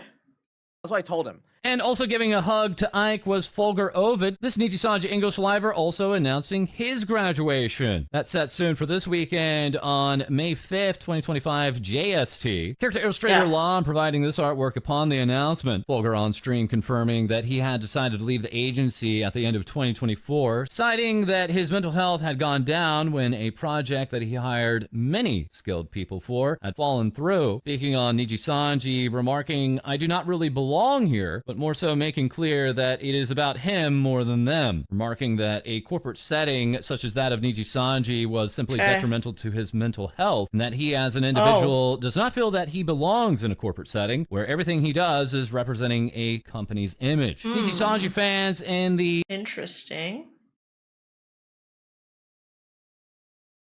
quotes of the official graduation announcement of Fulgur Ovid's graduation, memeing on one another and equating this graduation with the death of both fictional and real-life figures, as at the same time, Vshojo's Giga would tweet out, graduations can be sad, yes, but some act like the person is dying a tragic death. Oh, okay, yes. I was like, wait, didn't this happen a long time ago? But I get it. It happened when Fulgur's Ovid. Yes, okay, it's a retrospective. And it's getting kind of weird. An hour later, replying to her own tweet with, grieve the character and the era as much as you need, but be aware that sometimes the wording of things makes the person feel that they're not good enough if they're not doing exactly the same thing forever. I mean, okay.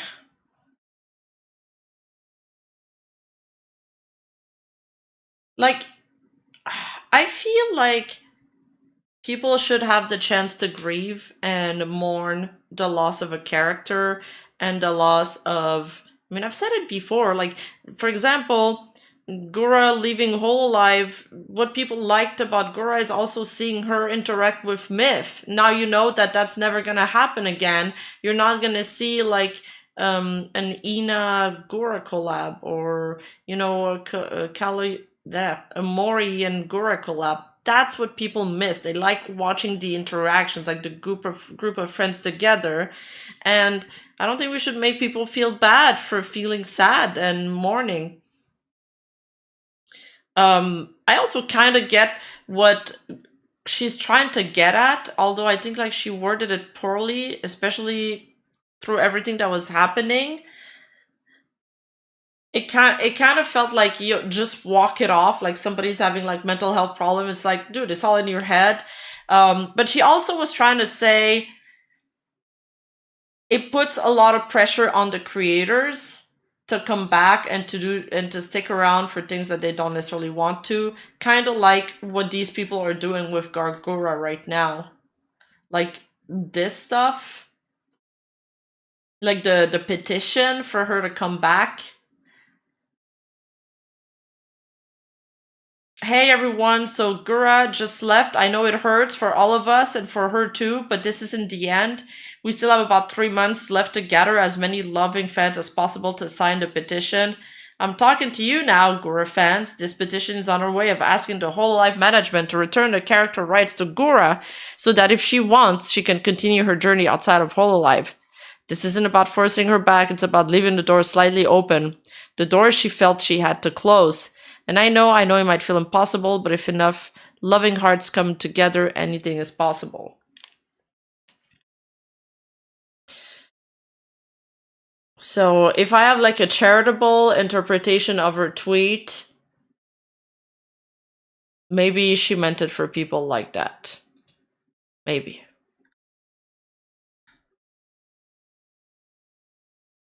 Getting a good graduation as you leave with blessings for the future, hugs and tears and bittersweet goodbyes shouldn't be this hard, but for some reason, Niji had none of these so far. I think Fulgur had a good send-off. Sanji fans then lashing out against Giga, her tweet being quote retweeted upwards to 2,000 times. Here saying that she has a sneaky double standard, originally replying to Ludwig's announcement about Galgura retiring with "Why do anything anymore?" Others remarking very bad wording, very bad timing, very unnecessary. Yeah, it's like bad wording, bad timing, unnecessary. I saw this and I knew people wouldn't like it. I knew instantly. I think I showed it to Nuzagi. A VTuber from effing Vshojo of all places, too. Yikes. B, who the F are you? Shut the F up, B. You are so weird. So while Sunny Splosion would reply to Giga, this particular VTuber knowing about Nijisanji. Oh yeah, and one of the Nijisanji livers came in the replies, like very aggressive. English and also leaving Antique English, remarking it might feel super over while not knowing if the creator will come back, but it's very rare for someone to stay gone. Personally, I just wait. It's not the end of the world, and our Oshis didn't die. Nijisanji fans taking no time to then attack Sunny, leaving numerous I didn't know people were attacking her. You're the last one that should be talking.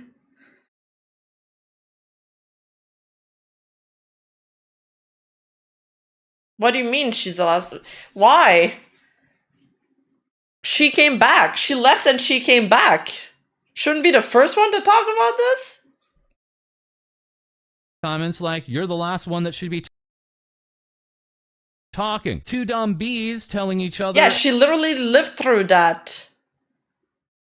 She literally lived through that, didn't she? That's exactly.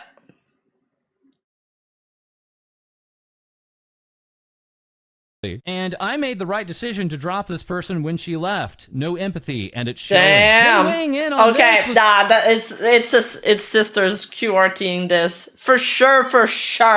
I don't need to see the names. Nijisanji English's Millie Parfait, tweeting out everyone processes goodbyes in their own way, and for a community that has been built with love, understanding, and the compassion for over 3 years, this isn't just a graduation, it is the end of something that brought them years of joy, comfort, and connection, and so much happiness. Mocking that grief only adds unnecessary cruelty to a moment already heavy for so many people during this time. If it's not your experience, that's okay, but please don't belittle those who care deeply. Let's be kind, hold space, and respect how others choose to say goodbye. Please don't let anyone make you feel like you're too emotional or quote-unquote too much for caring. Your feelings are valid, real, and they all come from love. You're not alone, and the community and space is built on that shared love you hold. You're safe, you're seen, and you're allowed to feel everything. Let's continue to be kind to ourselves and to each other. Millie further adding, okay, this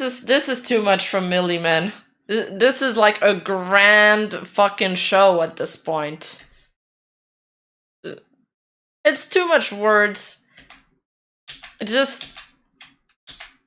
And she came off really strong. In another content creator's replies, wait, is this a reply or is this just a post?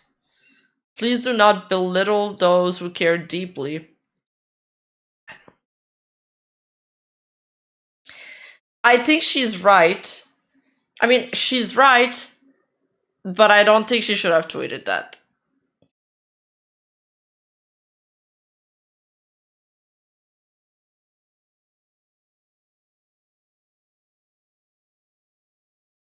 Where was this energy when Doki Bird left, too?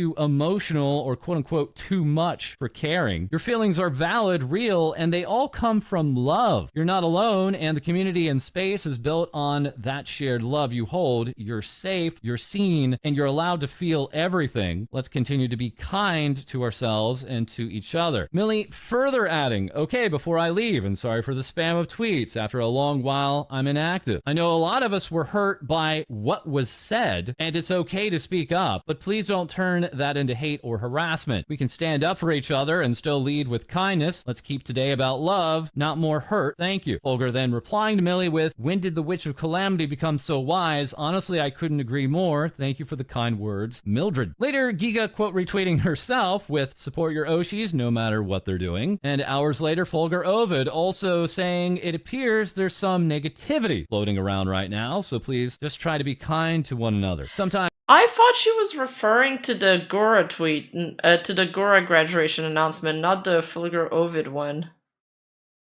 things get worded in a way that can seem like an attack, but when you look at it, you realize it really isn't. Blades of Shin also reacting to Gigi's comment with, a lot of people are going to say this post is quote-unquote insensitive, but I easily see this coming from a place of empathy. How difficult it must be to pull the plug on your own creation, then see people acting like there's nothing for you after that you're basically dead now. Yes, that was worded bluntly. Yes, you are not wrong to feel sad about your Oshi graduating, but at the same time, it can be incredibly disheartening to be the talent on the receiving. No, for me, my problem with Millie's tweet is I feel like she's kind of... It's kind of like when the V-tweeters are like, oh, this person said something bad, but I'm not like them. My community is built on love and understanding. It was like this grand show, like this grand gestures, because it was like 3 fucking tweets with a lot of words. That's what, performative. That's the word I'm looking for. That's what I didn't like. I'm sorry if I didn't explain it properly, but I just like it. She was right. She was right, but it was too much. I can't take that seriously when I see a tweet that's like a wall of text. End of these emotions. It's too serious. Before you speak, cover all possibilities. Don't be foolish. This all further, we turn to Vshojo and to Matara. And I feel like she kind of threw Giga under the bus there. You know, it's like, okay, like people misspeak, man. Rakan, now having been dropped from Vshojo, her last day with the agency coming up on May 5th, Vshojo saying we want to share that. Yes, grandstanding. Basically hijacking a moment and making it about themselves. Pretty much. Although, I mean, look, she tweeted it, she didn't reply like I originally thought, so maybe it's a little better. That after careful thought and consideration, we made the difficult decision to formally part ways with Matara. Matara in her tweet saying Vshojo made the decision to part ways with me on March 6th, effective May 5th. Back on. Okay, we saw this. Oh yeah, did you guys know that Iron Mouse like spoke in front of like politicians or some shit? Further with Vshojo, we have Iron Mouse earlier celebrating the end of the 4th cyclothon, raising nearly $1.1 million. Iron Mouse remarking, thank you all so much. That money raised for the Immune Deficiency Foundation. Mouse working alongside them and saying tomorrow is Advocacy Day, and I'm going to be talking to people in Washington about common variable immunodeficiency. And all I can think about is how I'm going to have to explain. You know what this remind me of? I don't know why, but this the image that I had in my head is like in the beginning of those old X-Men movies when the X-Men go and talk to politicians about like the mutants and stuff. I'm like, VTubers are X-Men. What a VTuber is to them. As yes, earlier this morning, here is Mouse on the Hill, seen present here and remarking, hello humans. The Immune Deficiency Foundation, quote retweeting Mouse with, so excited to have you on Capitol Hill with us today. We're here to meet with Congress, share personal stories, and help shape policies that make a difference. Do Not Peak Entertainment also adding from Japan to DC and everything in between. We love helping out Iron Mouse with her crazy adventures. Where will she show up next? I mean, that's kind of really fucking cool. That we're breaking so many barriers with VTubing. Here she was showing up earlier, Twitch tweeting out, thank you to Iron Mouse, Ratters, and the disabled community for reminding everyone that there is no limit to what you can Yes, Iron Mouse going to Congress like Professor Xavier.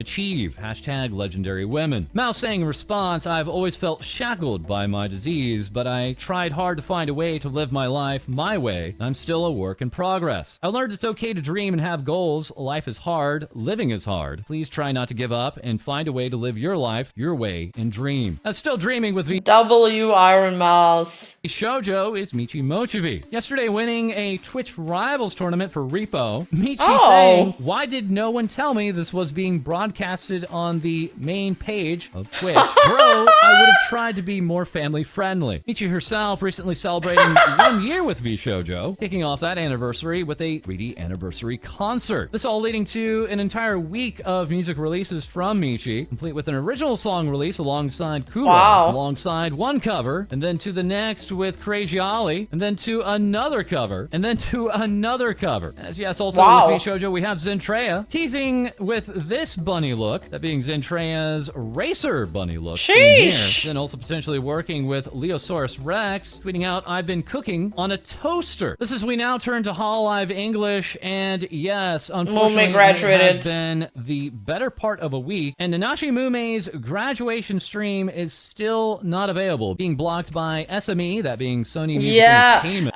It got back up. The video's back up now.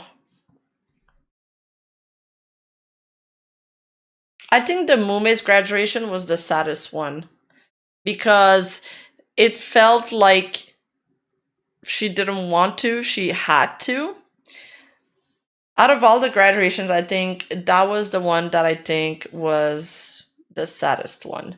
The other ones, I'm like, it's their decision, so I'll respect it and I'll follow them wherever they go. Mume, I heard that she'll probably take this with a grain of salt, of course, as usual, that she's probably going to be streaming on and off a little bit like Sana is, you know, just here and there when she can. So we might see her again. However, one graduation stream that is available to be watched is that of Galgura. Gura last night graduating from Hololive English and now adding this alum to her title. This particular VTuber being with Hololive English for now over 4.5 years. Before that graduation, releasing a brand new original song alongside Casey Edwards and also the animator Mazu. Casey saying, this song means a great deal to me and I hope you all enjoyed as much as I did making it. As just before her graduation stream, the remaining 4 members of Hollow Myth would hold their own relay streams. Kiara choosing the Jackbox Party Pack 3 and using this particular image for the thumbnail, including the affiliate Amelia Watson. Kiara in her chat saying, bro, clickbait my ass. There's barely any art with just us 4, so shush it with the clickbait crying. As then after the relay, it was time for this mini 3D live, lasting only 35 minutes in total duration, but garnering up 195,000 live viewers. Nice. Gura would even unveil a brand new 3D outfit, and after the show, sending out her final tweet, that reading, keep swimming always. Hollow Myth member Ninamai Inanis sending out these blue hearts, Callie quote retweeting fan art and saying, see ya, bonehead. Stop, that fan art is sad. Alongside YouTube Big Fish, and further, my heart is too heavy to stream today, so I'll see you tomorrow. Kiara also reacting, saying to Gura, thank you. I saw some posts also saying that Gora's marketing has been removed from a lot of spots from the Hololive website and been replaced by Mori Calliope. I guess Mori's going to be, you know, the face of English myth. Thank you for some amazing years together, a once-in-a-lifetime experience. It makes sense. It makes sense. She was probably the most, well-known. Like, when we went to Japan, we were asking people about VTubing and stuff, and which VTubers they knew. On the English side, Mori Calliope came up a lot. She came up the most. Wait, why is it black? Since I fell into the VTuber rabbit hole, everything changed. I found a world I love. That's why I decided to start my own agency. There's none in my country and local indie struggle. Your videos helped me learn what to do right. and what to avoid doing at all. I dream of building a place where small talents can grow. Thank you. Oh, you're so welcome. Thank you. Thank you so much for sending me this. And good luck. Good luck with building your agency, and I hope you get to achieve your dream. That could be really cool. We need that. We need more of these, that's for sure. So happy and honored to have been along your side and call you my friend. Kiara, during the end of the relay streams, joking that they would be making a graduation merch announcement, while in actuality, Hololive had released merch 2 days before. Their most popular and best-selling piece of merch in the entire company. Thank you, Futiki Gusha. Honestly, when I receive messages like this that tell me that they fell into the rabbit hole and they're learning a lot about VTubers through my videos, it makes me really happy. I've been receiving a lot of these ever since I came back from vacation, or lately just like some people popping in the stream and saying they like found my channel and then binge watch all the videos, and that makes me really happy to hear that. Thank you, Rayman. Thank you, Chad. I'm in the process of getting legal and financial advice right now and also working on a landing page. Cool, man. Good luck. Good luck. Well, we're excited to see what you'll come up with next. Company's history. The Galgura Dino plushie has now been restocked. And Cute. also at the time of the graduation stream, OmoCat would also send out this link for their Hollow Myth plushies, now available for pre-order. Later saying their farewells were Hollow English members Hikos Bells, Oro Crony, Koseki Biju, Gigi Murren, Marissa Ravencroft, Raura Pantera, Cecilia Immergreen, alongside Hollow JP talents like Takani Rui, Shirogane Noel, and Best Girl Robico. Elizabeth Rose Bloodflame would reply with, "You are the Gura Raidist," and also saying, "I understand April has been hard, but let's not diss it completely, please. Here's a positive. If today all you did was hold yourself together, then I'm proud of you. Sorry, Liz, you would not be proud of me." And also replying to Gura was her old friend Taco Bell. Two of them during the Summer Olympics holding a very surprise impromptu Nacho Fries sponsorship with one another. Taco Bell replying to Gura with Nacho Fries legend. Taco Bell also even watching the Gooba graduation. Numerous fan art, of course, coming out of this graduation, including this piece by Aperture. Gura waiting for this green train here, as echoing that here is Mushy, and a very familiar conductor, that being Doob, aka Doobie3D, replying to Gura with Legend of the Sea. We're still awaiting the reaction from Senzawa, once again self-described. I don't think she'll come back to Senzawa, but that's just my rat. I've learned so much behind the scenes, VTuber culture, and VTubing history from you. Thanks for everything you do. Best NewsTuber 2025. Thank you. I'm not really a news VTuber. I'm more like a commentary channel. I just yap a lot. I'm a yapper, but thank you. I appreciate it so much. I kind of want to skip to this. I didn't know about that part.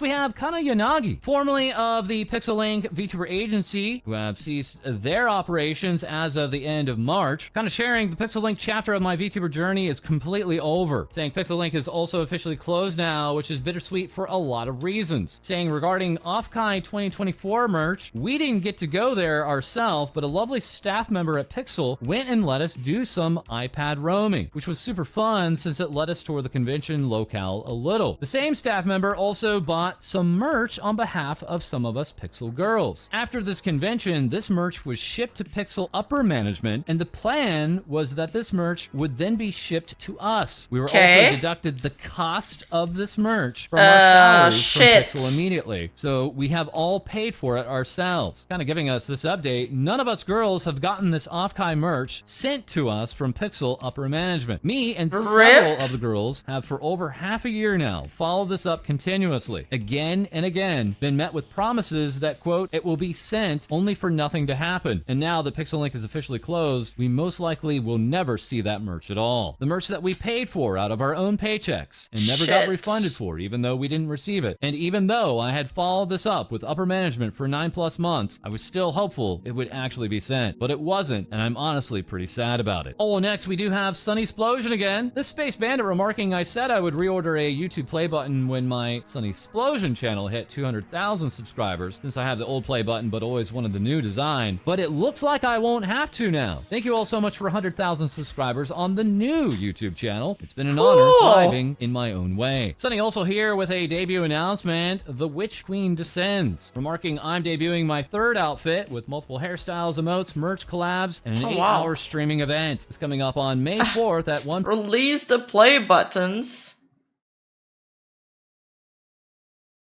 p.m. Eastern, 10 a.m. Pacific. As also with Glitch Stars, we have Mogu. Mogu. This VTuber alongside the others in Dreamers, teaming up with Future Legends for a Dokumi V concert. Future Legends saying they are proud to announce that the first group joining them on stage will be from Glitch Stars Dreamers. Keep an eye out on our Twitter to find out who else will be joining us on stage. Mogu here also with Mogu merch appears. Today's your lucky day because instead of me stealing I kind of like this. It's very goth looking. you can get some Mogu merch over at Uwu Market. As who is also marketing themselves is Sayu, letting us know the Sayu Parka is back. Popcorn Museum has completed the final version of the jacket replica. If you weren't able to grab one before, you have a last chance sale period until May 3rd. Well, further, we have Kizuna Ai, now back to streaming for the first time at the end of April, providing a listening party as here Feet Maker, Pomp Maker would remark Kizuna Ai Feet, the original VTuber releasing a brand new music video for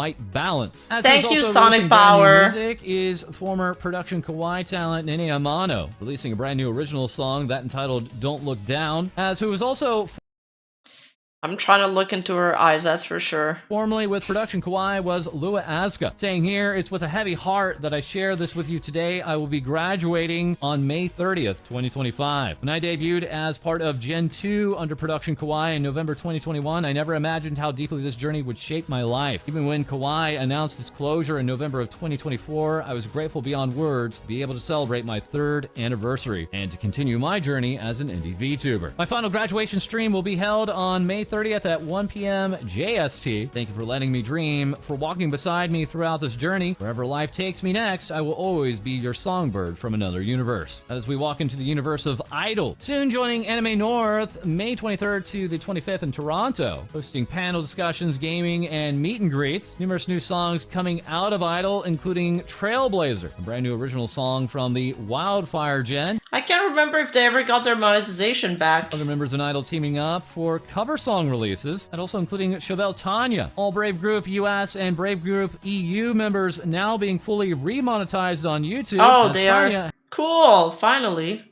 Nice. Has also achieved partner. Yes, Falls heard us and he answered our question. On Twitch. And also, as Idol has now officially closed their old store, saying this is notice regarding the merchandise sold from the previous online store, Idol official store in 2023. As of April 2025, all orders that are within our ability to address have been either shipped or refunded. Refunds will continue to be addressed, so please get in touch with us if you are awaiting a refund for applicable orders requested by October 10th of 2024. And further with Idol, we have Poco Raccoon here now with her 2.0 outfit reference sheet, saying, Roger that, sir. I'm the new clumsy sailor girl at sea. And also remarking, you know what they say, the size of the ship doesn't matter, it's the motion in the ocean. I really like this outfit. It's very cute. Poco also releasing a brand new free Smug Poco voice pack. She can't keep getting away with it. As the Brave Group US official store will release Poco Raccoon's 2nd season merch, complete with light stick, tumbler, acrylic diorama, and pen. As Brave Group US would also release Mono Monet birthday merch, complete with boba glass bottle, large wall tapestry, game box pouch, and ceramic coasters. That is Idol and V4 Mirai of Brave Group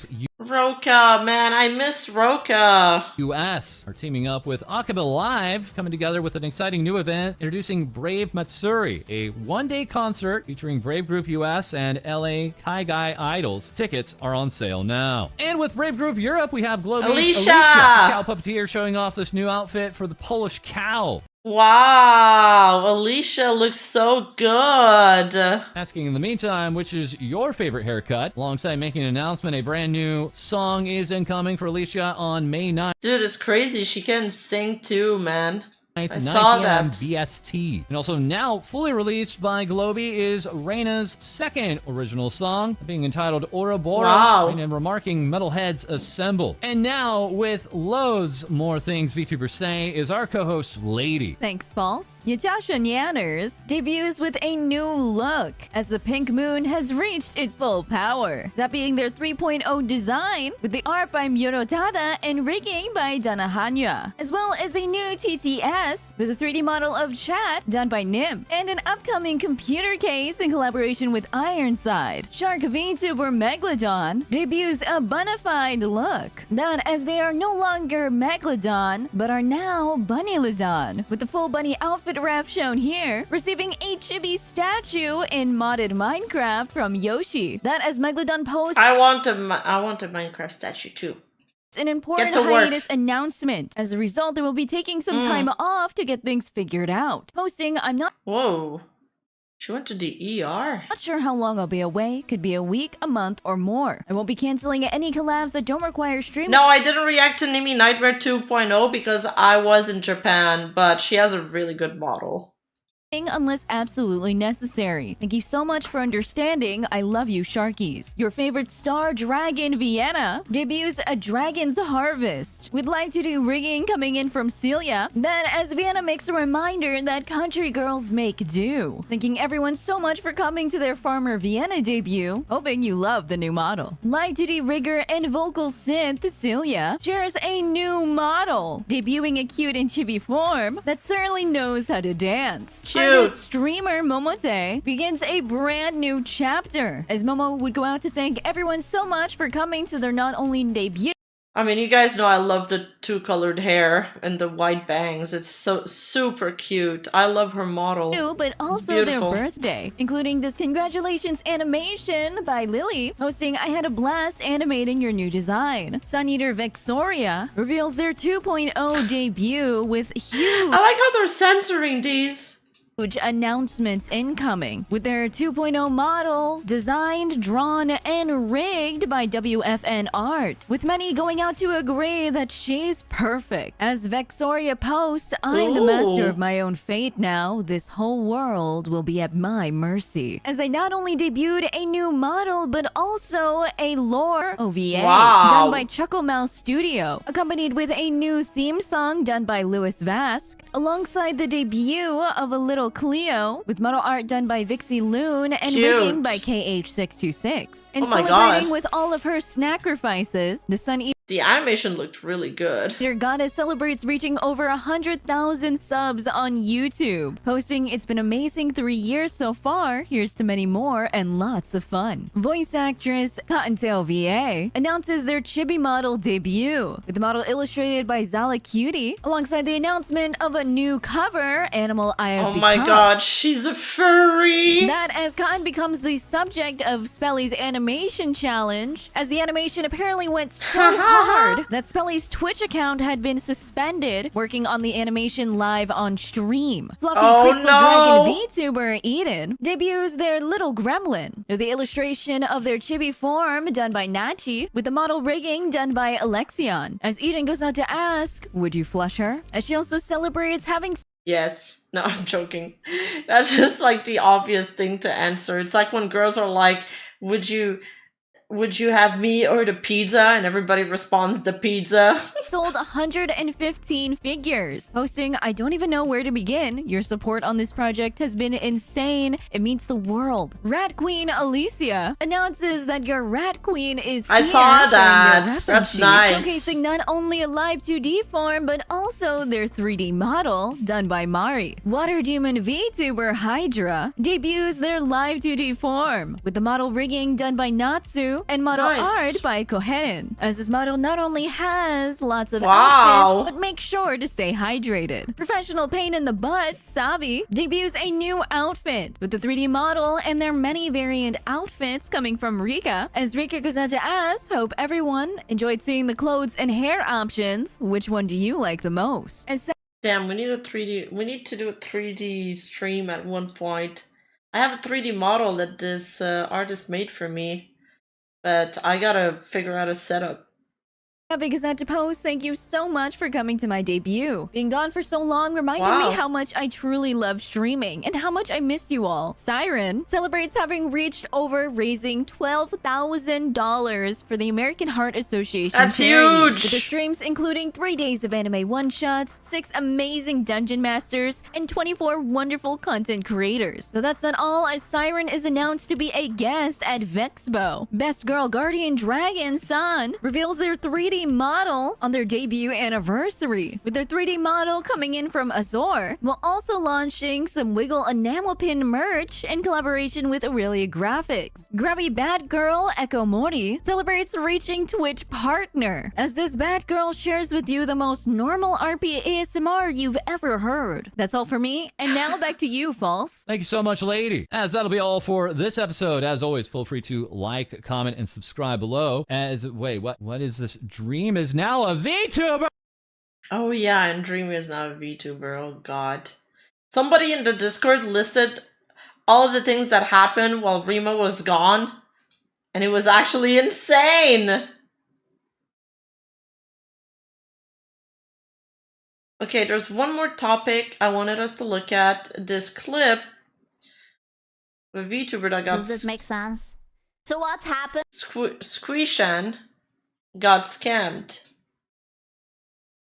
Why are you angry? Oh, it's like a lot of things piling up on each other, and then it was just like never ending, and I was just like, okay. Like, I'm sorry, literal disaster. Yuriko, give us the list of all the things that happened. What happened while I was gone again? Can you give us the list again? Yes. I'm legit Gojo. I'm like, you know, when he was born, his presence kept all of the cursed energy at bay. Like the demons wouldn't come out because he was there. That's me. I'm the chosen one. Dream is an idol. Removed from the altar, the world becomes cursed and doomed.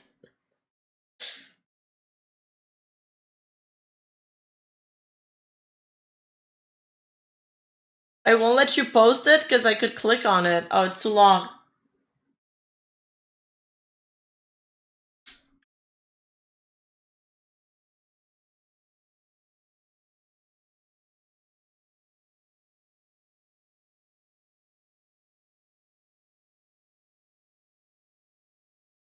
It won't let you comment it?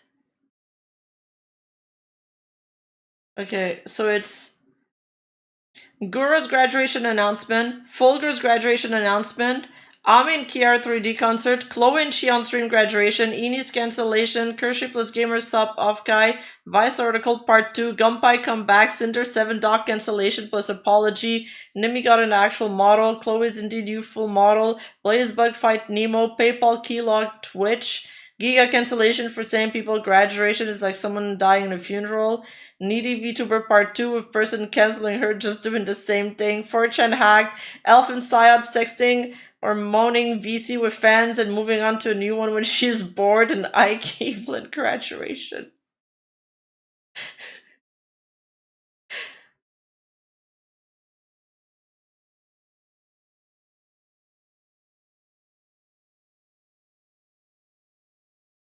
I mean, some of them were positive. It wasn't all drama in this list.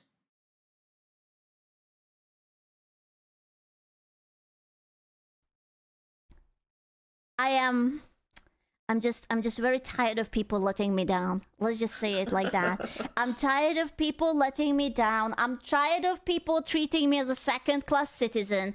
I'm tired of people being mean to me. What a year, huh? Yeah, what a year, bro. Being mean to me, and then they go and up to people who don't deserve it just because they are like bigger or whatnot. You know, I'm just tired of people being blind. I'm tired of working my ass off and getting a big slap in the face in return. That's what I'm tired of. You know, it's okay, it's not okay, and I'm tired of being used and abused. Hello, Pacatos. You all look so adorable. I love her model. Fufu or Ohayasku. Sorry, didn't see you there. Ma, You owe us classic. good boy pics per Cato Maj clap. It is okay. I don't want to be seen anyway. Kugodoki incoming. No, man, I don't care about that. It's just like, I don't... Listen, it's just, hypothetically, you ask someone to do something, right? And you give them money, and then you're checking on them, and then they are like, yeah, I will do it. And then half a year passes, and it's like, yeah. I was about to. And again, I had an issue with an artist lately. I think they were a scammer. My friends told me not to commission them, and I should have listened to them, but they had a big following, so I went through with it. And then I kept on asking for updates, and they stopped responding. So yeah. Twice in the last week. Twice, my brother. I am so done with everyone. I am so done. Artists, I commission, I pay for them. And we're talking about like a respectable amount of money, right? And we are talking about thousands plus. Wow. And they are just like, oh yeah, I moved apartments, my dog was sick, the neighbor sneezed on me, and in 5 months you get nothing. Jeez. You get the bare minimum. And I just lost it, man. I'm so tired that I can't rely on anyone to finish anything. Anything that I want to do, I have to do it myself, otherwise I get... And then like I get like the... I'm talking with the manufacturer, and I get the t-shirts, right? I had the Valentine's Day thing. I literally made a test print so that like everything will go well, everything will be fine. I adjusted the test print a teeny tiny bit, right? I was like, oh, just a hint. What happens? They turn it into full orange and like dark, and they send it back like nothing happened. And I have to beg and deal with them that, hey, could you take responsibility for your work? And they're like, well, what if we would give you a discount on the reorder that we could do within like a month or two? And I'm like, are you insane? What is wrong with you? Right? I have to pay just so that they can what they got, and they will do it in 2 months? No. What? Are you joking me, buddy?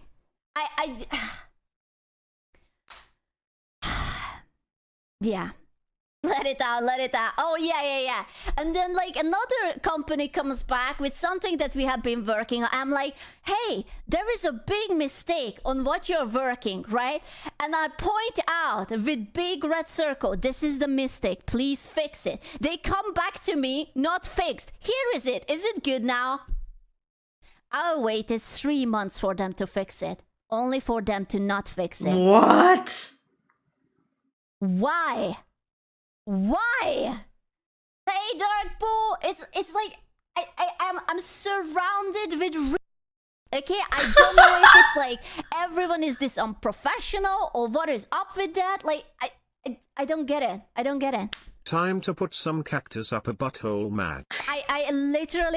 She was gonna say the Logan Roy line. What is it? I am surrounded by snakes and fucking idiots.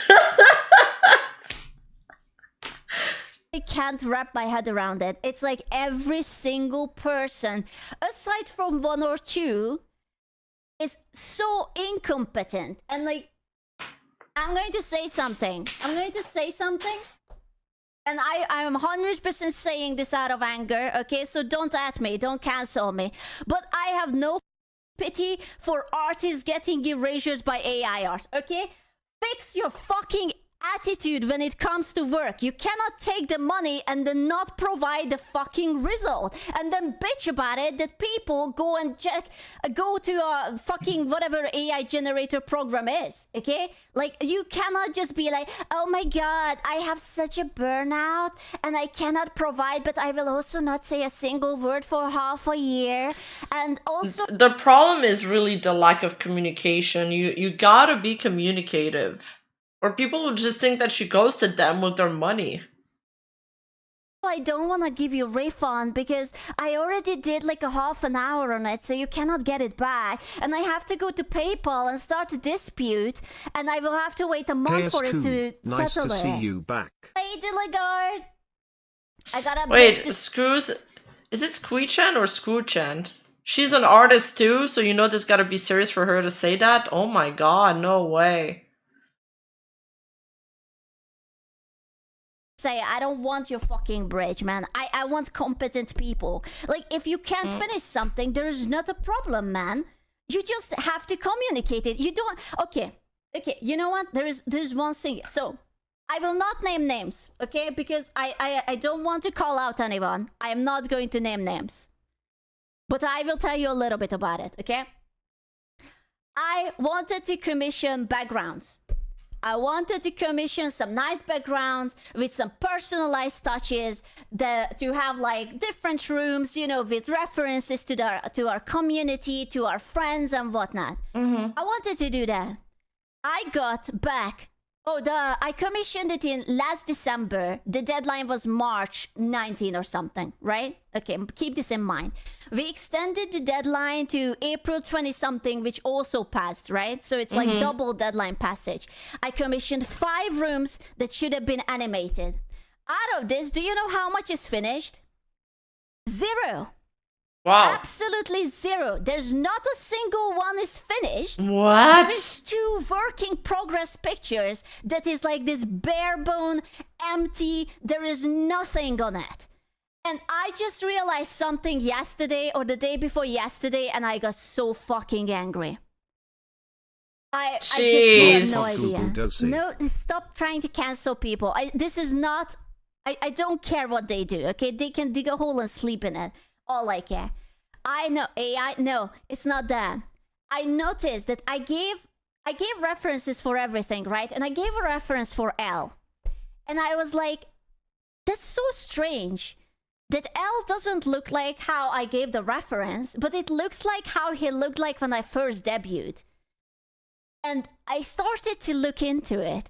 And it turns out that the guy I commissioned used to be part of our community, and he did a fan art like back then, like 2 years ago, and he used that L asset and just plugged it into the commission. No I just way. commissioned half a year ago. So he used something that was a fan art 2 or 3 years ago and used it in what I paid $1,000+ for. Yeah. Literally Ctrl-C, Ctrl-V, and the rest of them are just like assets from Blender or whatever the fuck. What?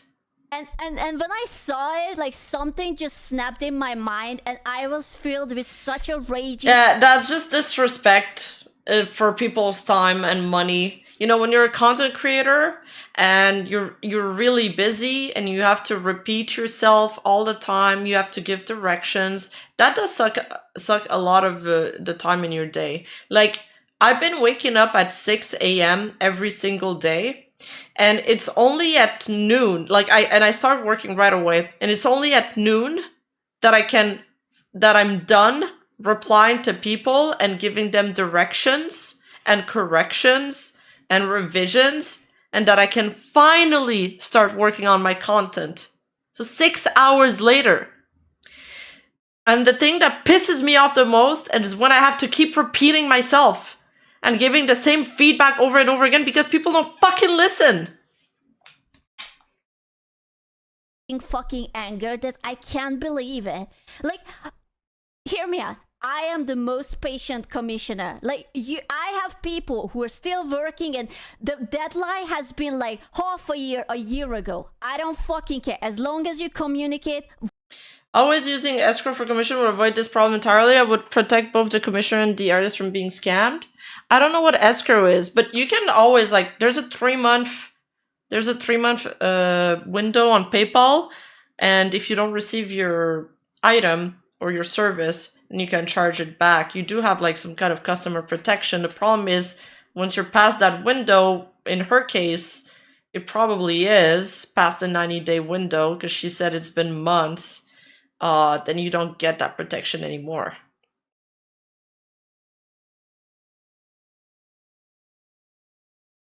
It's not, I think it's also a question of like, it's really young people that are working in the VTuber community, and they probably don't have a lot of like work experience. Like for me, because of my previous work experience, it's like kind of unfeasible for me to miss a deadline. Like I never miss deadlines. It's like I'll meet the deadline no matter what happens. Yeah. That's what my agency say. They really like working with me. Whatever. But then you pull this bullshit. You pull this bullshit that you reuse some fan assets that you did 3 years ago, and you're like, yeah, I did it. I personalized it for you. But it's also like, I'm like, this person is counting on me, so I have to do it. Like, I wouldn't want to let them down. And it's odd to me that she commissioned an old fan that used to be in her community, and he's totally letting her down. And he hasn't even started, basically. He's just done the bare minimum. He hasn't even worked on it. Like, what the fuck you mean? What are we talking about? I paid this much. No. That's why I believe that like you should not give the money before, because when people have the money, then they don't want to work for it anymore. It's kind of like they're already cashing it in, they're probably going to spend it, and then they get less motivated. Sometimes it's not even like, it's just psychological. It's not even a malice thing, it's just psychological. That's why I'd rather just give half so they have something to work for. Somebody was asking me to pay for something in advance, and I was like, dude, I asked you for this like 3 months ago and you still haven't given it to me. So I'm not gonna send you the full money in advance. I gotta see results first before I send you the rest of the money.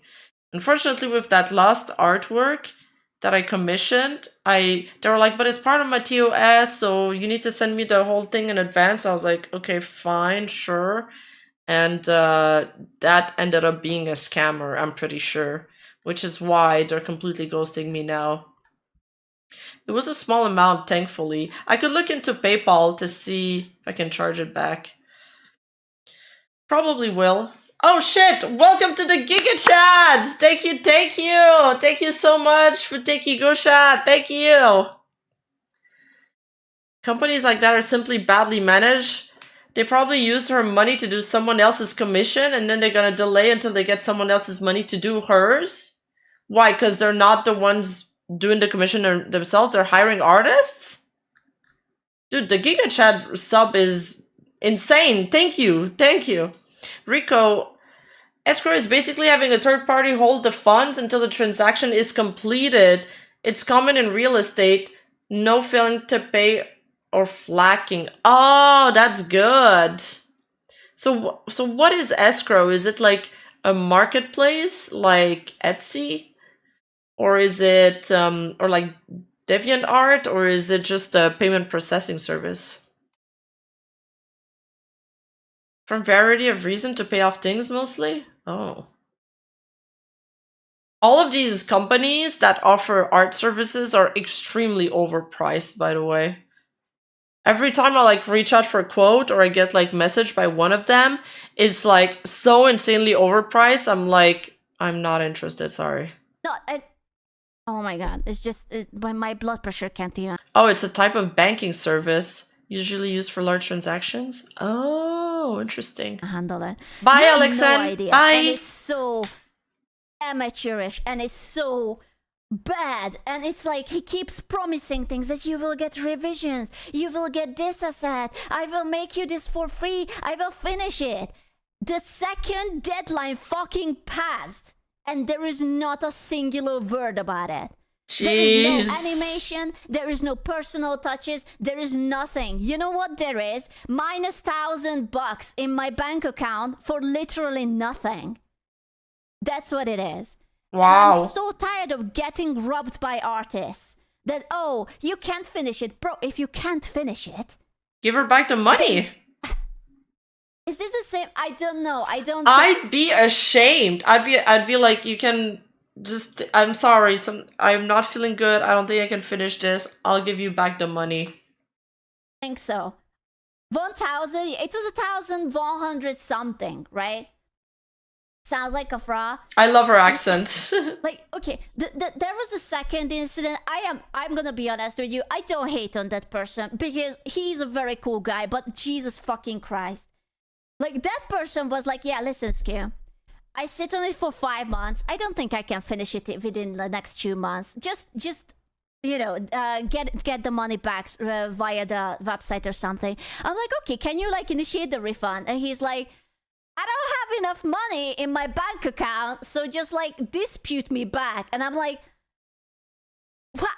How are you running a business? Bro, you want officially to PayPal to like take the, do you want your account to be minus?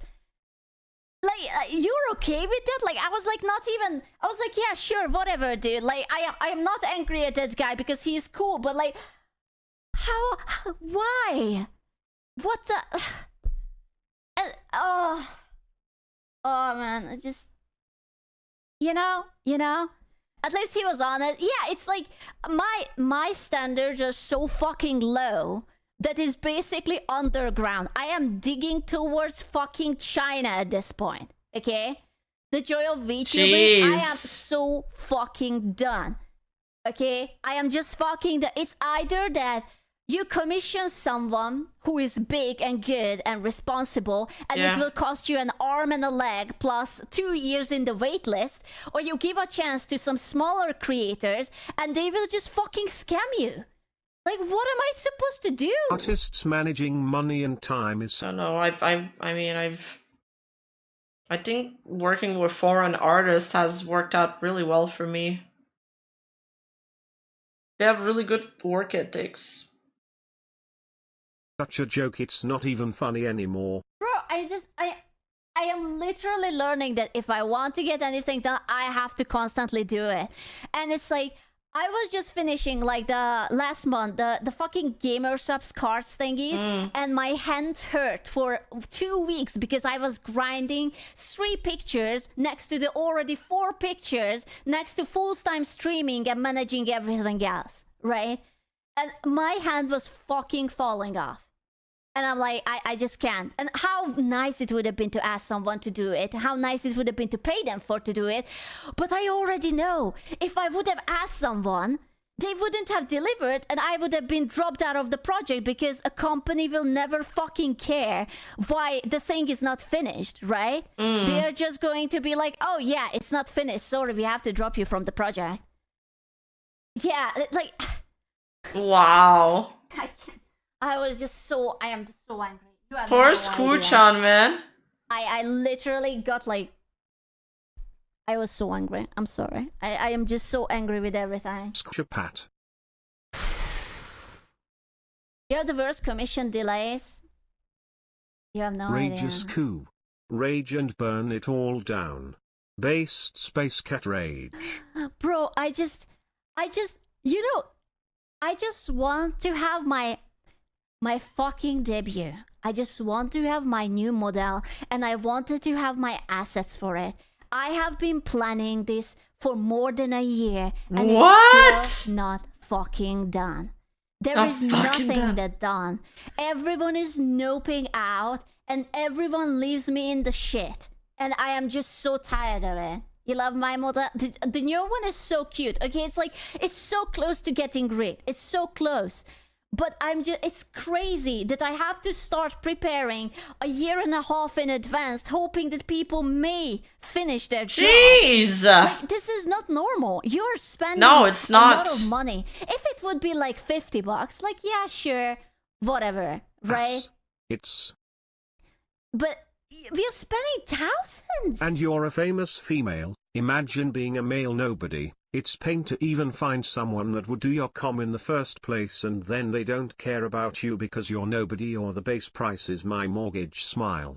Bro, I'm telling you, the only thing is that fucking... Dude, I had the opportunity to work with a big merch company for us and basically everything was set in stone.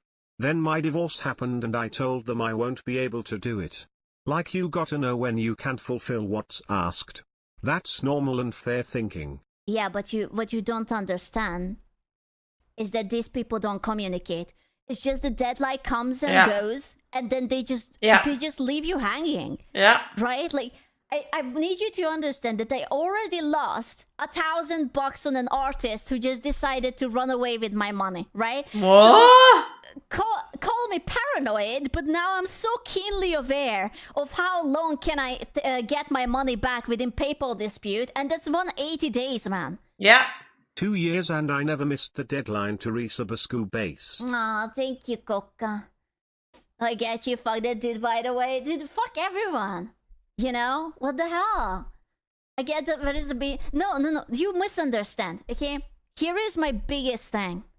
There are so many artists that it's not that they are busy. I'm sure they are busy to a My heart level. goes out to you, a Scoo. I am not dead. Your heart doesn't need to come out anywhere. They are not like... They are busy, but they are not that busy. They are mentally weak. And they just don't want to admit it. I feel your pain.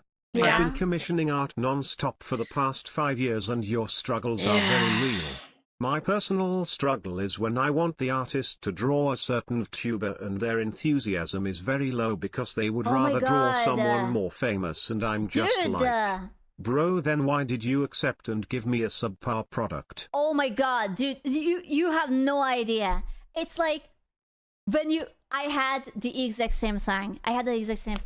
There was a smaller artist, and I commissioned her because I loved her art. All of the things that are passion project turns out amazing. Whatever she made for me, I look like a retarded goblin. Like, how do you tell them that, hey, I can tell that you were rushing this?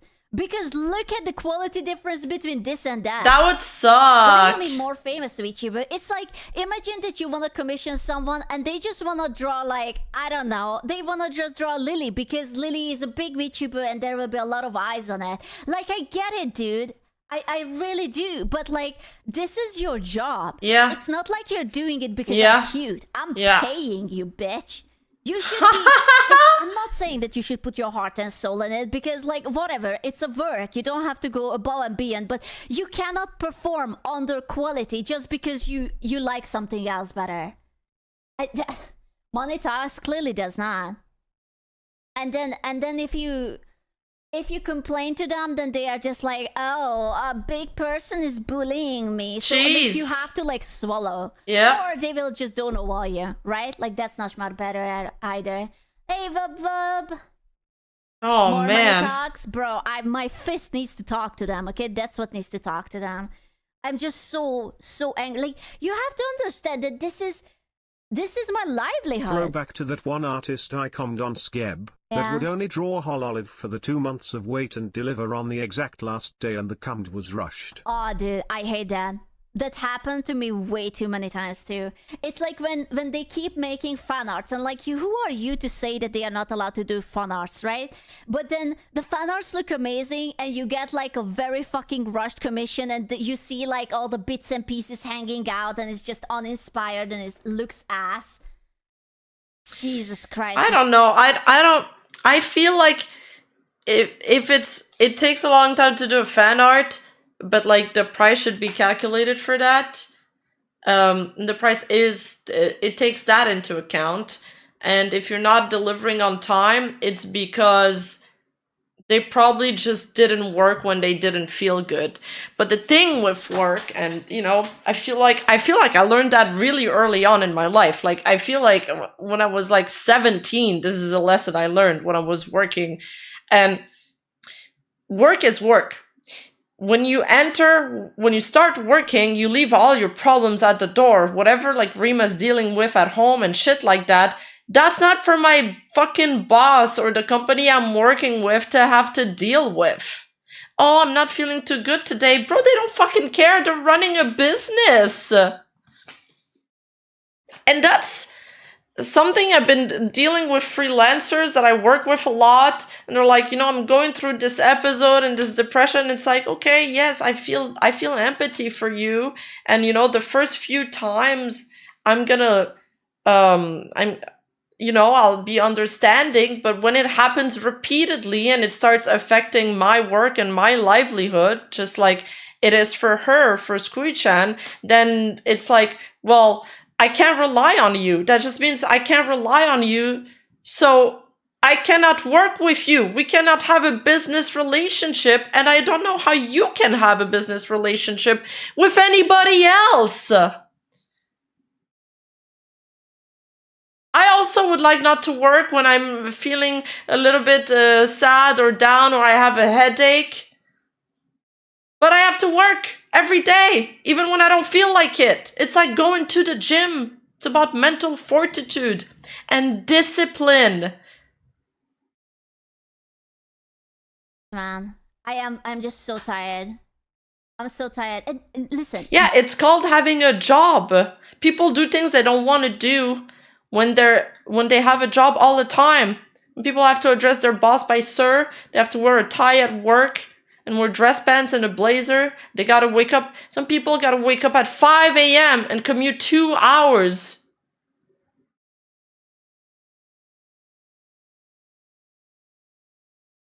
This happens to you, it happens to me.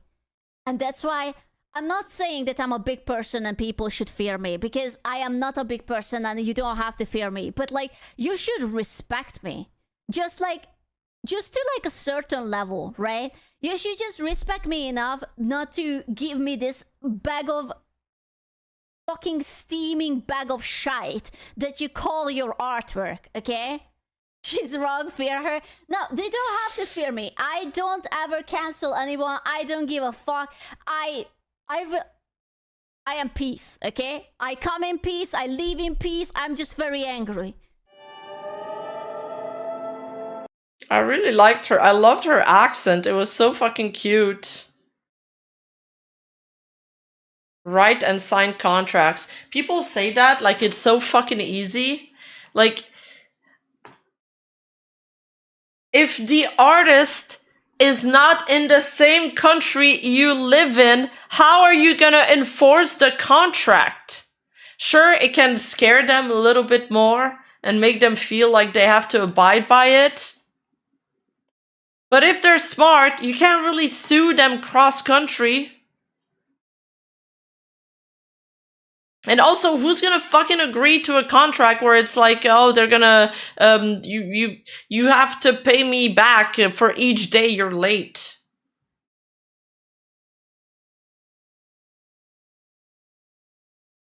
Yes, get an artist in your country, you gotta pay top dollar, Mr. Arhidaus Pidneyan. That's why Iron Mouse gets American artist. But that's Iron Mouse, and she's paying top dollar for it. I'm getting a Chinese artist that's costing me a lot less, and she's very professional, but we're not going to draft a contract for it.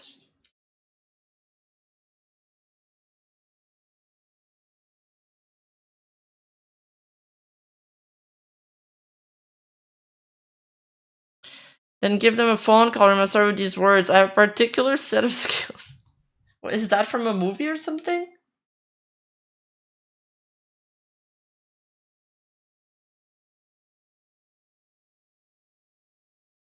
Oh, Taken. Okay.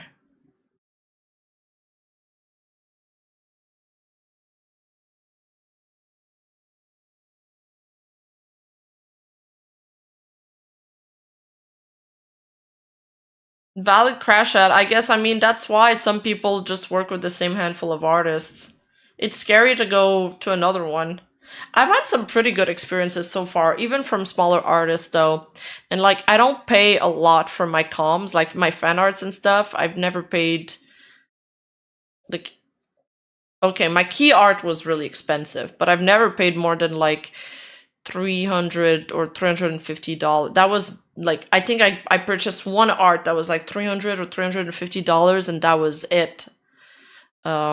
Everything else has been like under $200, and they've always delivered very fast. They were always communicative, except that one artist at the end there.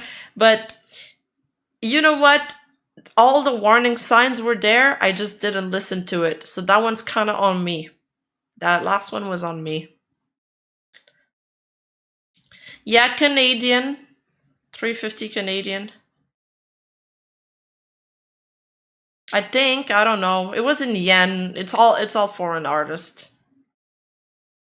It was around my debut, so I was buying a lot of assets so I could, you know, post them around the debut and stuff. So I spent a lot around the debut. Like, maybe a little too much. Nowadays, I don't really spend that much on fan art. I just, like, I'd rather just spend it on, like, my editors. Because they need to eat, you know?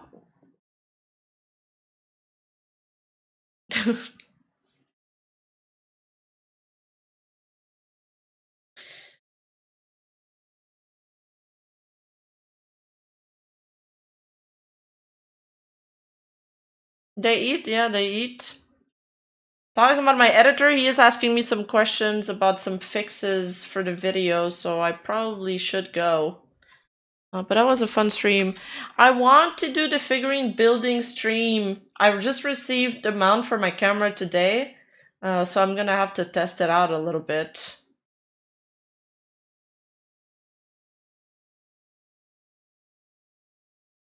Let's raid somebody.